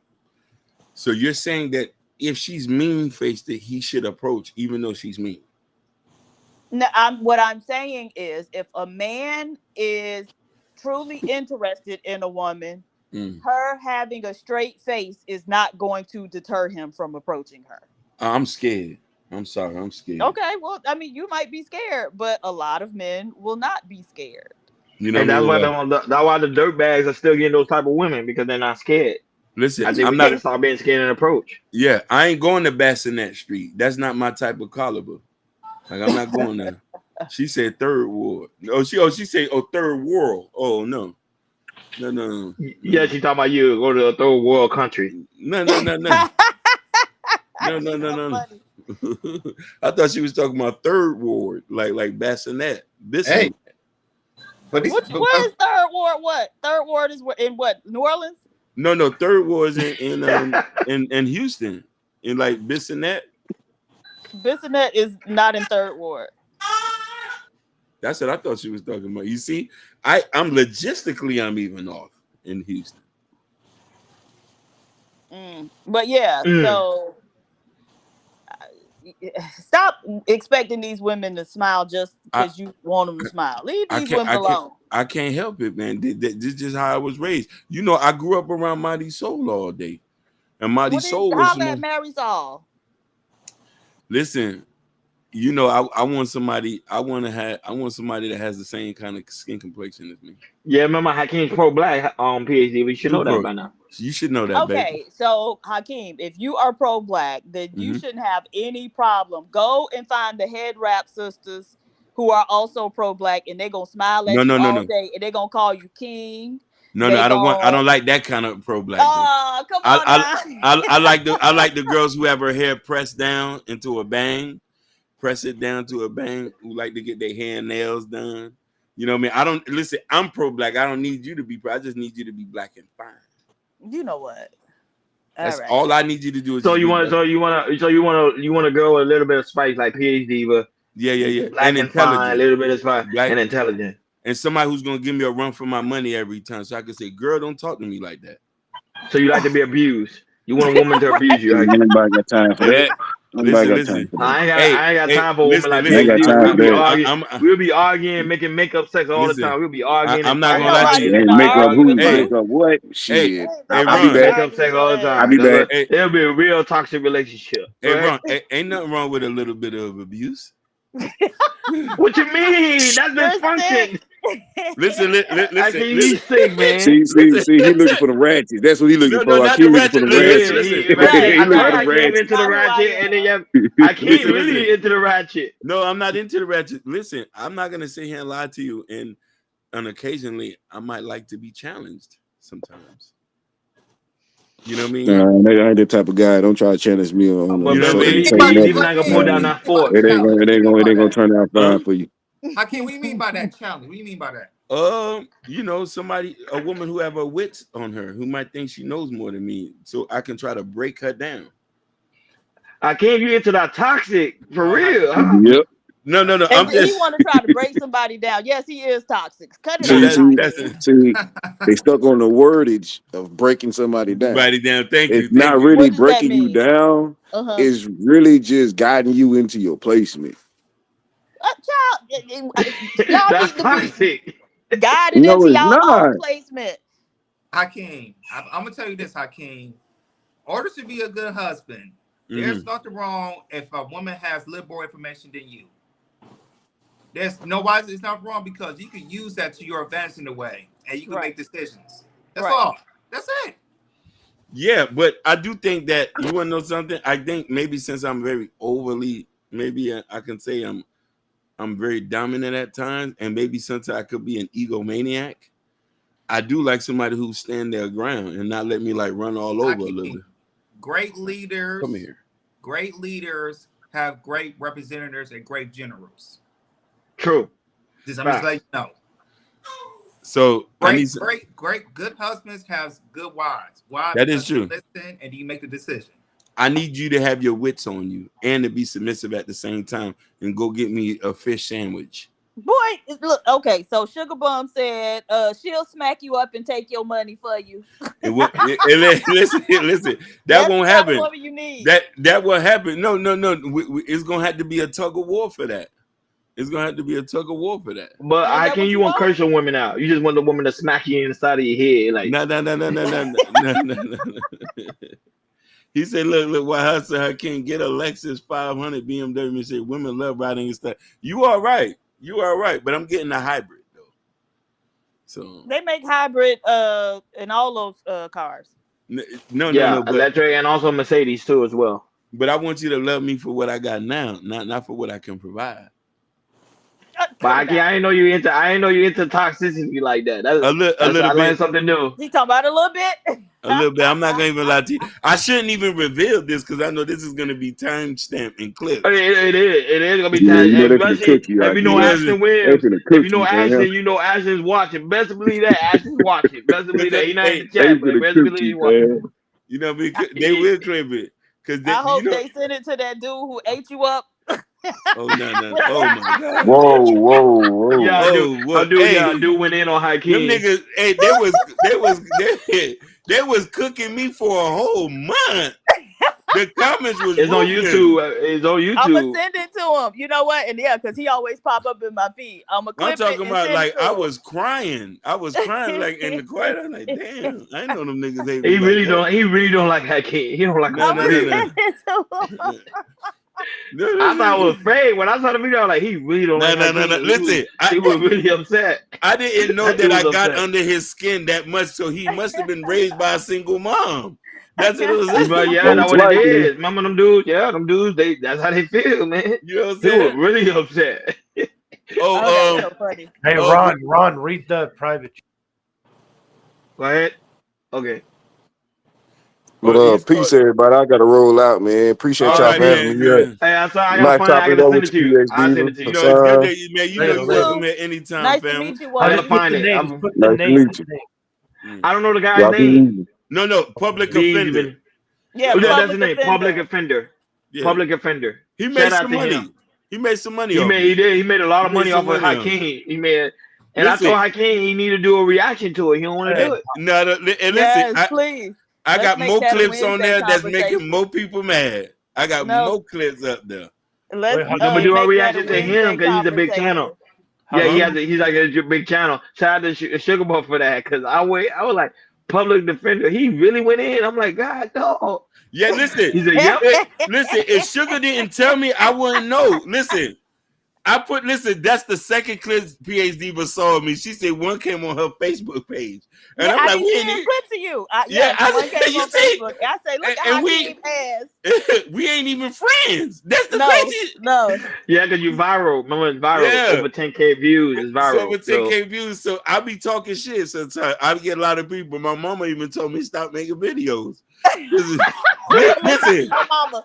Listen to your mama. Listen to your mama. I told Listen. her he gonna get himself into some trouble. My But he cousin, likes it. my cousin in New Jersey called my mama and said, "Hey, you need to take the phone away from him." I get on there and have a good time, and I start spewing all types of craziness. You know what I'm saying? That's hilarious. But I think he's addicted to the comment. Yeah, so some people like that negative comment. I am. But that's his name, Hassan. Public offender. I am. I think that's his name. I don't know. I forgot the link. Even know where it's at. I probably got asked her to send it to me, so I can. Man, that shit was I can crazy. send it to you. It was funny though. I found him, and I You didn't know found how- him? Yeah. I didn't We know don't know who he Hakeem- is. We don't know. No, But he's from- pretty big. He's pretty big. He's pretty big, yeah. Yeah, he has 14,000 subscribers, Yeah. He's a pretty big. and Hakeem already has an enemy. Damn. Yeah. Already. Hey, listen, you think that's my enemy? Go on my TikTok and see the amount of women who attack me every day. One girl just commented today, say, this guy and his content.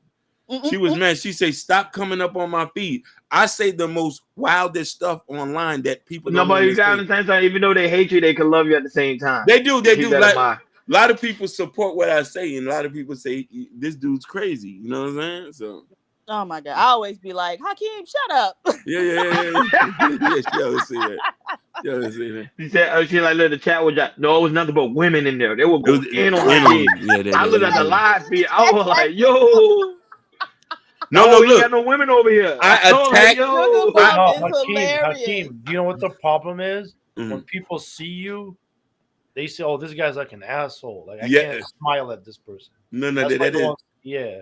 You come off as something. I don't know why that is. He got a lot of women over there on his channel. Is the words coming out? Because I do sound like an elitist at times. So when Well, I yeah, and that too. If you add that, then it makes it worse, you know. But Sugar Bum, what you was saying? but I'm one- No, back. Sugar Boy was she was talking to women in the chat. They were dragging Hakeem. I No, went, she say she was in the chat dragging them too. yeah, she was, and she know me. She a part of the game. But I Hakeem, say, once they get to know you, oh, okay, he's not that bad. no, I'm not that bad. But I do that stuff to try to stir up emotions. So I say, don't approach women anymore. I got videos like that. Also, you do it know? on purpose then. Yes, very much so. Oh, okay. well, he went viral a couple of times, so trust me, it's there. But they were No, going they- in on Hakeem, boy. yeah, Even yeah, on the yeah. comment after the show, people still leaving comments. No, Like, Hakeem on is the everywhere. comment. TikTok, Instagram. Yeah, Facebook. Yeah. I was. That's why I told people it's so very important to make sure you like, share, subscribe, and hit that notification bell on the right hand side. Remember, we do go live each and every Monday, Wednesday, Friday, 6 o'clock Eastern time. Well, man. Ron, Go ahead. I always leave a comment on Instagram, TikTok. No, we everywhere. We Yeah. coast to coast. We're gonna Yeah, be the you big. know. I told people already. We're gonna be the biggest thing on the planet. You So I understand? could be I able already to told buy people that already. PhD, give PhD for 21,000. You know, people going in on me right I'm- now about the Kamala Harris comment, literally on TikTok right now. Yeah. So How I about really don't care. Hakeem? 'Cause I'm not handling that since Fight Club like that. I got tough skin. My I bad. can handle that. But Ron and Hakeem, you got a couple people knowing you in Iraq now. You know. Oh what? yeah. Let's do it. Look, why I say Hakeem upset the Shiesty women on Monday yesterday. I was there. Wow. Oh yeah, on the Ask the Winner channel, guys, make sure you go over there and subscribe to the channel. Remember, he's going live right after us at 8:30 Eastern time, 7:30 Central time. It's Wild Out Wednesday with his co-host Mimi. Also be in the building as well. So guys, make sure y'all go over there and subscribe to his channel. Also subscribe to Sophia Grace channel as well. She's rising. So she's bouncing by little because you know they still recovering from that hurricane disaster for Milton. so she's recovering. She's doing well. wow. Praise. So she's doing okay. Yeah. A lot, well, PhD, a lot of people property did get damaged though. They did. My auntie, one of my relatives property got damaged. Where I is told her she? to make sure she do the film. Oh, she's in Tampa. Yeah. Oh, wow. But I'm glad they were safe though. Yeah, they were safe. They would say it's just her. The wind picked up her gate and slinged it. Oh, wow. Crazy, right? Yeah. That is You know, crazy. Naples got messed up. Fort Pierce. It was. Remember you talking about 12 hurricanes? Yeah, Not 12 yeah. hurricanes. Sorry, 12 tornadoes. Yeah. That's what my sister was telling me. No, Fort she Pierce was- got hit real It bad. was one in Bad. Broward, literally, like Oh, in the middle, like Wellington. close to Miami. It was like a Wellington. big tornado that smashed. Oh, wow. Yeah. I think blew up the gas station over there. Yeah. Oh, it's wow. It's getting Yeah. it's getting wild. It was funny enough, Miami ain't get hit, but I was surprised about Fort Pierce and Wellington. Me That's too. all- You know, man, stuff like that. But Yeah, these they places- never get tornadoes. For them to get that's unusual. It So is. the earth is really shifting. I'm telling people the Global earth is warming. shifting. global That's warming. because I y'all don't think- men. That's because y'all men are out of order. Y'all got No. to get back in balance so everything. No, but can I think balance she's back right out. though. I Right. do No, believe no. in that though. We- I think we because in- men are out of order. We We're are not out in of order. order. That's what's We happening. in sync. We in line. I am the vessel that the water flows through. No, but not all men. We got to get back in order. So that's why we having all these hurricanes. Yeah. man. It gets so crazy when we start getting tropical storm here in LA because it's warm. The Pacific Ocean started getting warmer over here. It's a serious issue. Oh, right. Wow. Y'all had a tropical storm? Last Yeah, year we had a tropical No, remember they had floods in LA. Hey, PhD, we had a tropical storm and an earthquake on the same day. Oh, wow. That's crazy. Last year. Yep. Yeah, No, but the y'all thing with the men gotta get hurricane, right. normally we don't have massive hurricane like that, but it's been back to back, back to back, back to back, back to back. So it's hard because remember when you were coming from one that's strong, and then another one coming right back afterwards, forget about it. Yeah. That's why they telling people when a hurricane comes, just evacuate the city, don't risk it. But some people still risk it. I think they say it's only 9 deaths, if I believe so, but I could be wrong. One guy, no, please, it was one black child literally was stuck in the water. I was like, where's the parents? Oh, wow. Yeah, I'm sorry you didn't see the video. Yeah, it was trending. And then one guy, he was driving home from work. He was in a flooded area. He was driving home from work. An alligator literally came out of the car and bit his tire in the car. Really? Yeah. Yeah, he was coming home from work. I can see you the video. A guy literally the gator bit his tire, and the car was going. He got a flat tire on his way home. Yeah, man, you laughing at the man. It went viral. He put it on the internet. That shit is wild. I never seen nothing like that. You going home from work, a gator come out of nowhere and bite your tires. That shit crazy. But we see from you laughing. I'm gonna see you the It's video. But guys, yeah, make sure you like, share, subscribe, and hit that notification bell. Shout out to the lovely Sugar Bun that was also in the building.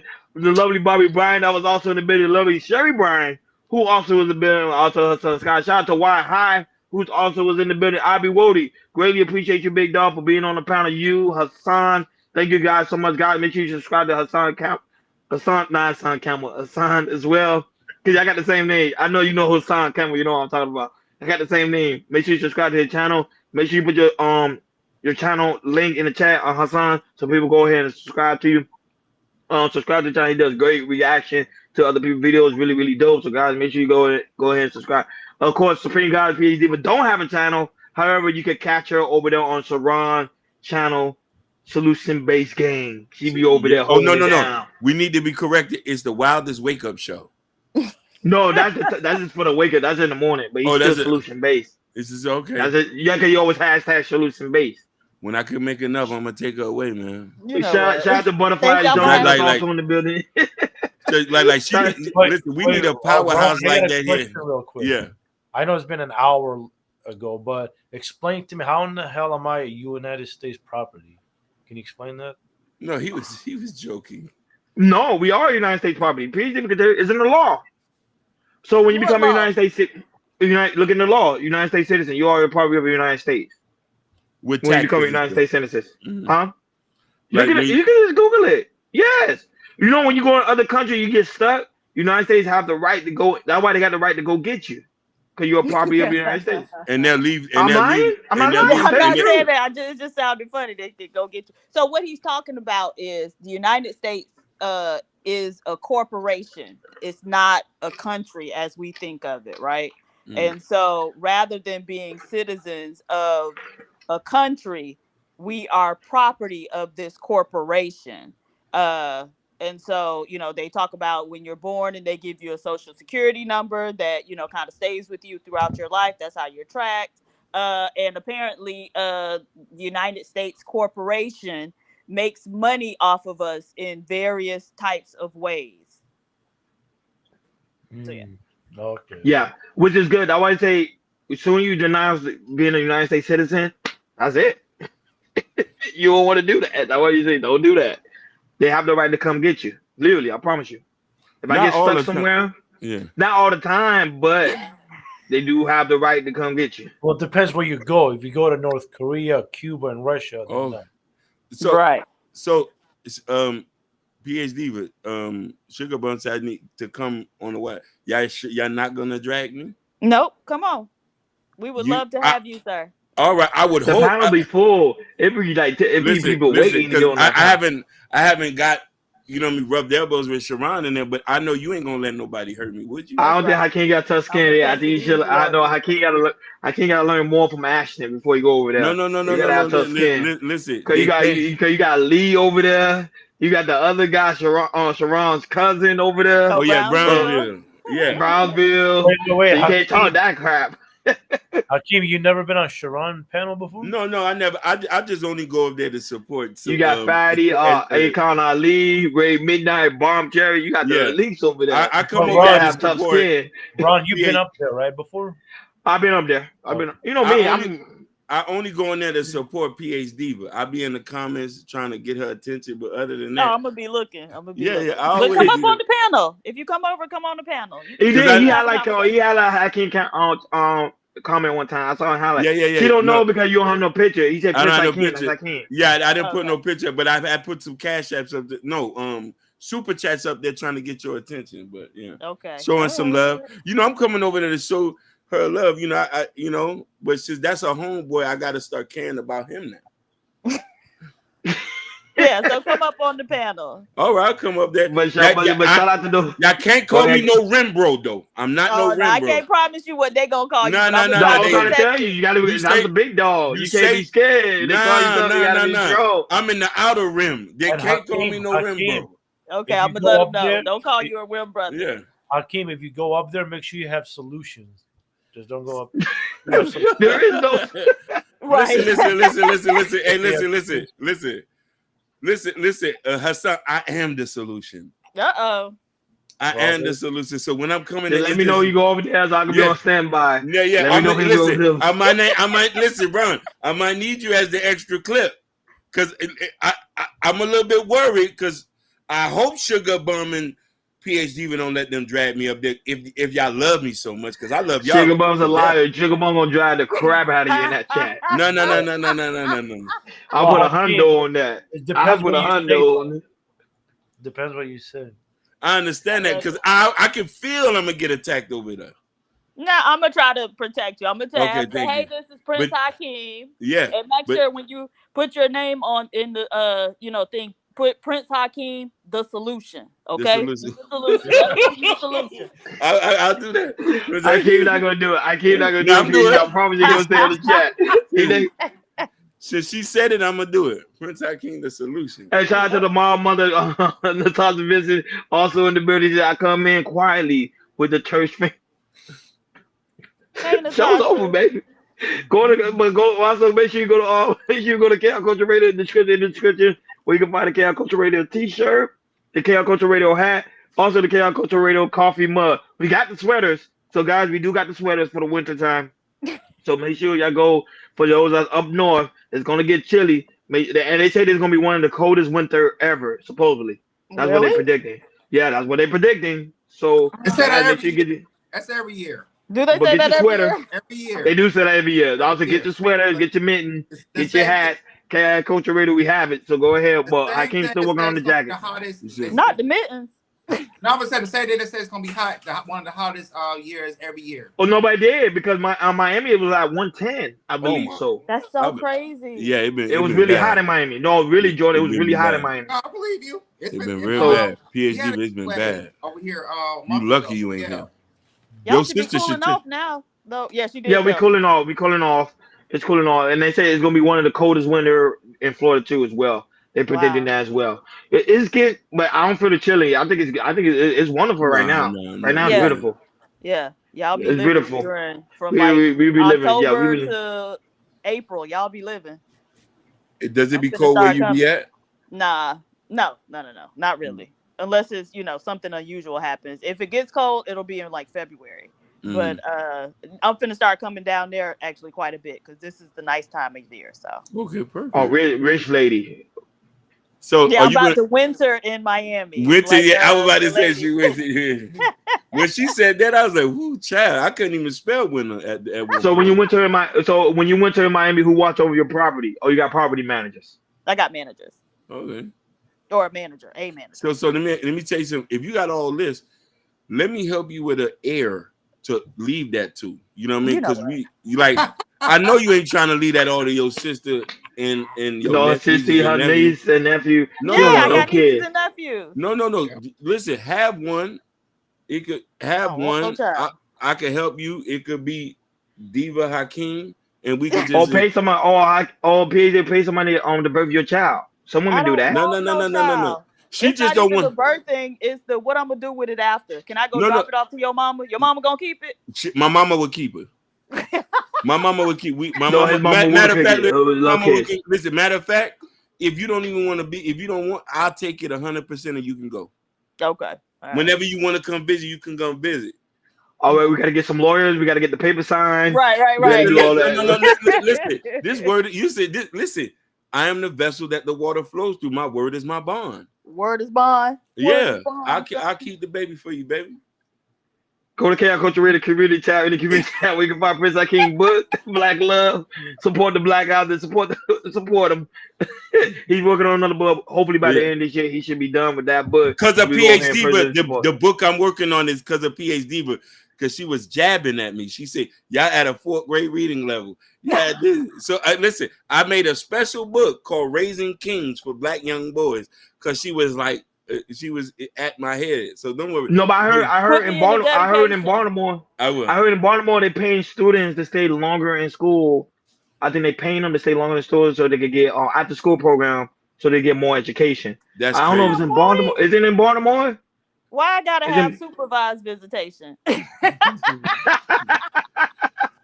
Thank you for tuning in to Chaos Culture Radio. We over and out. Peace.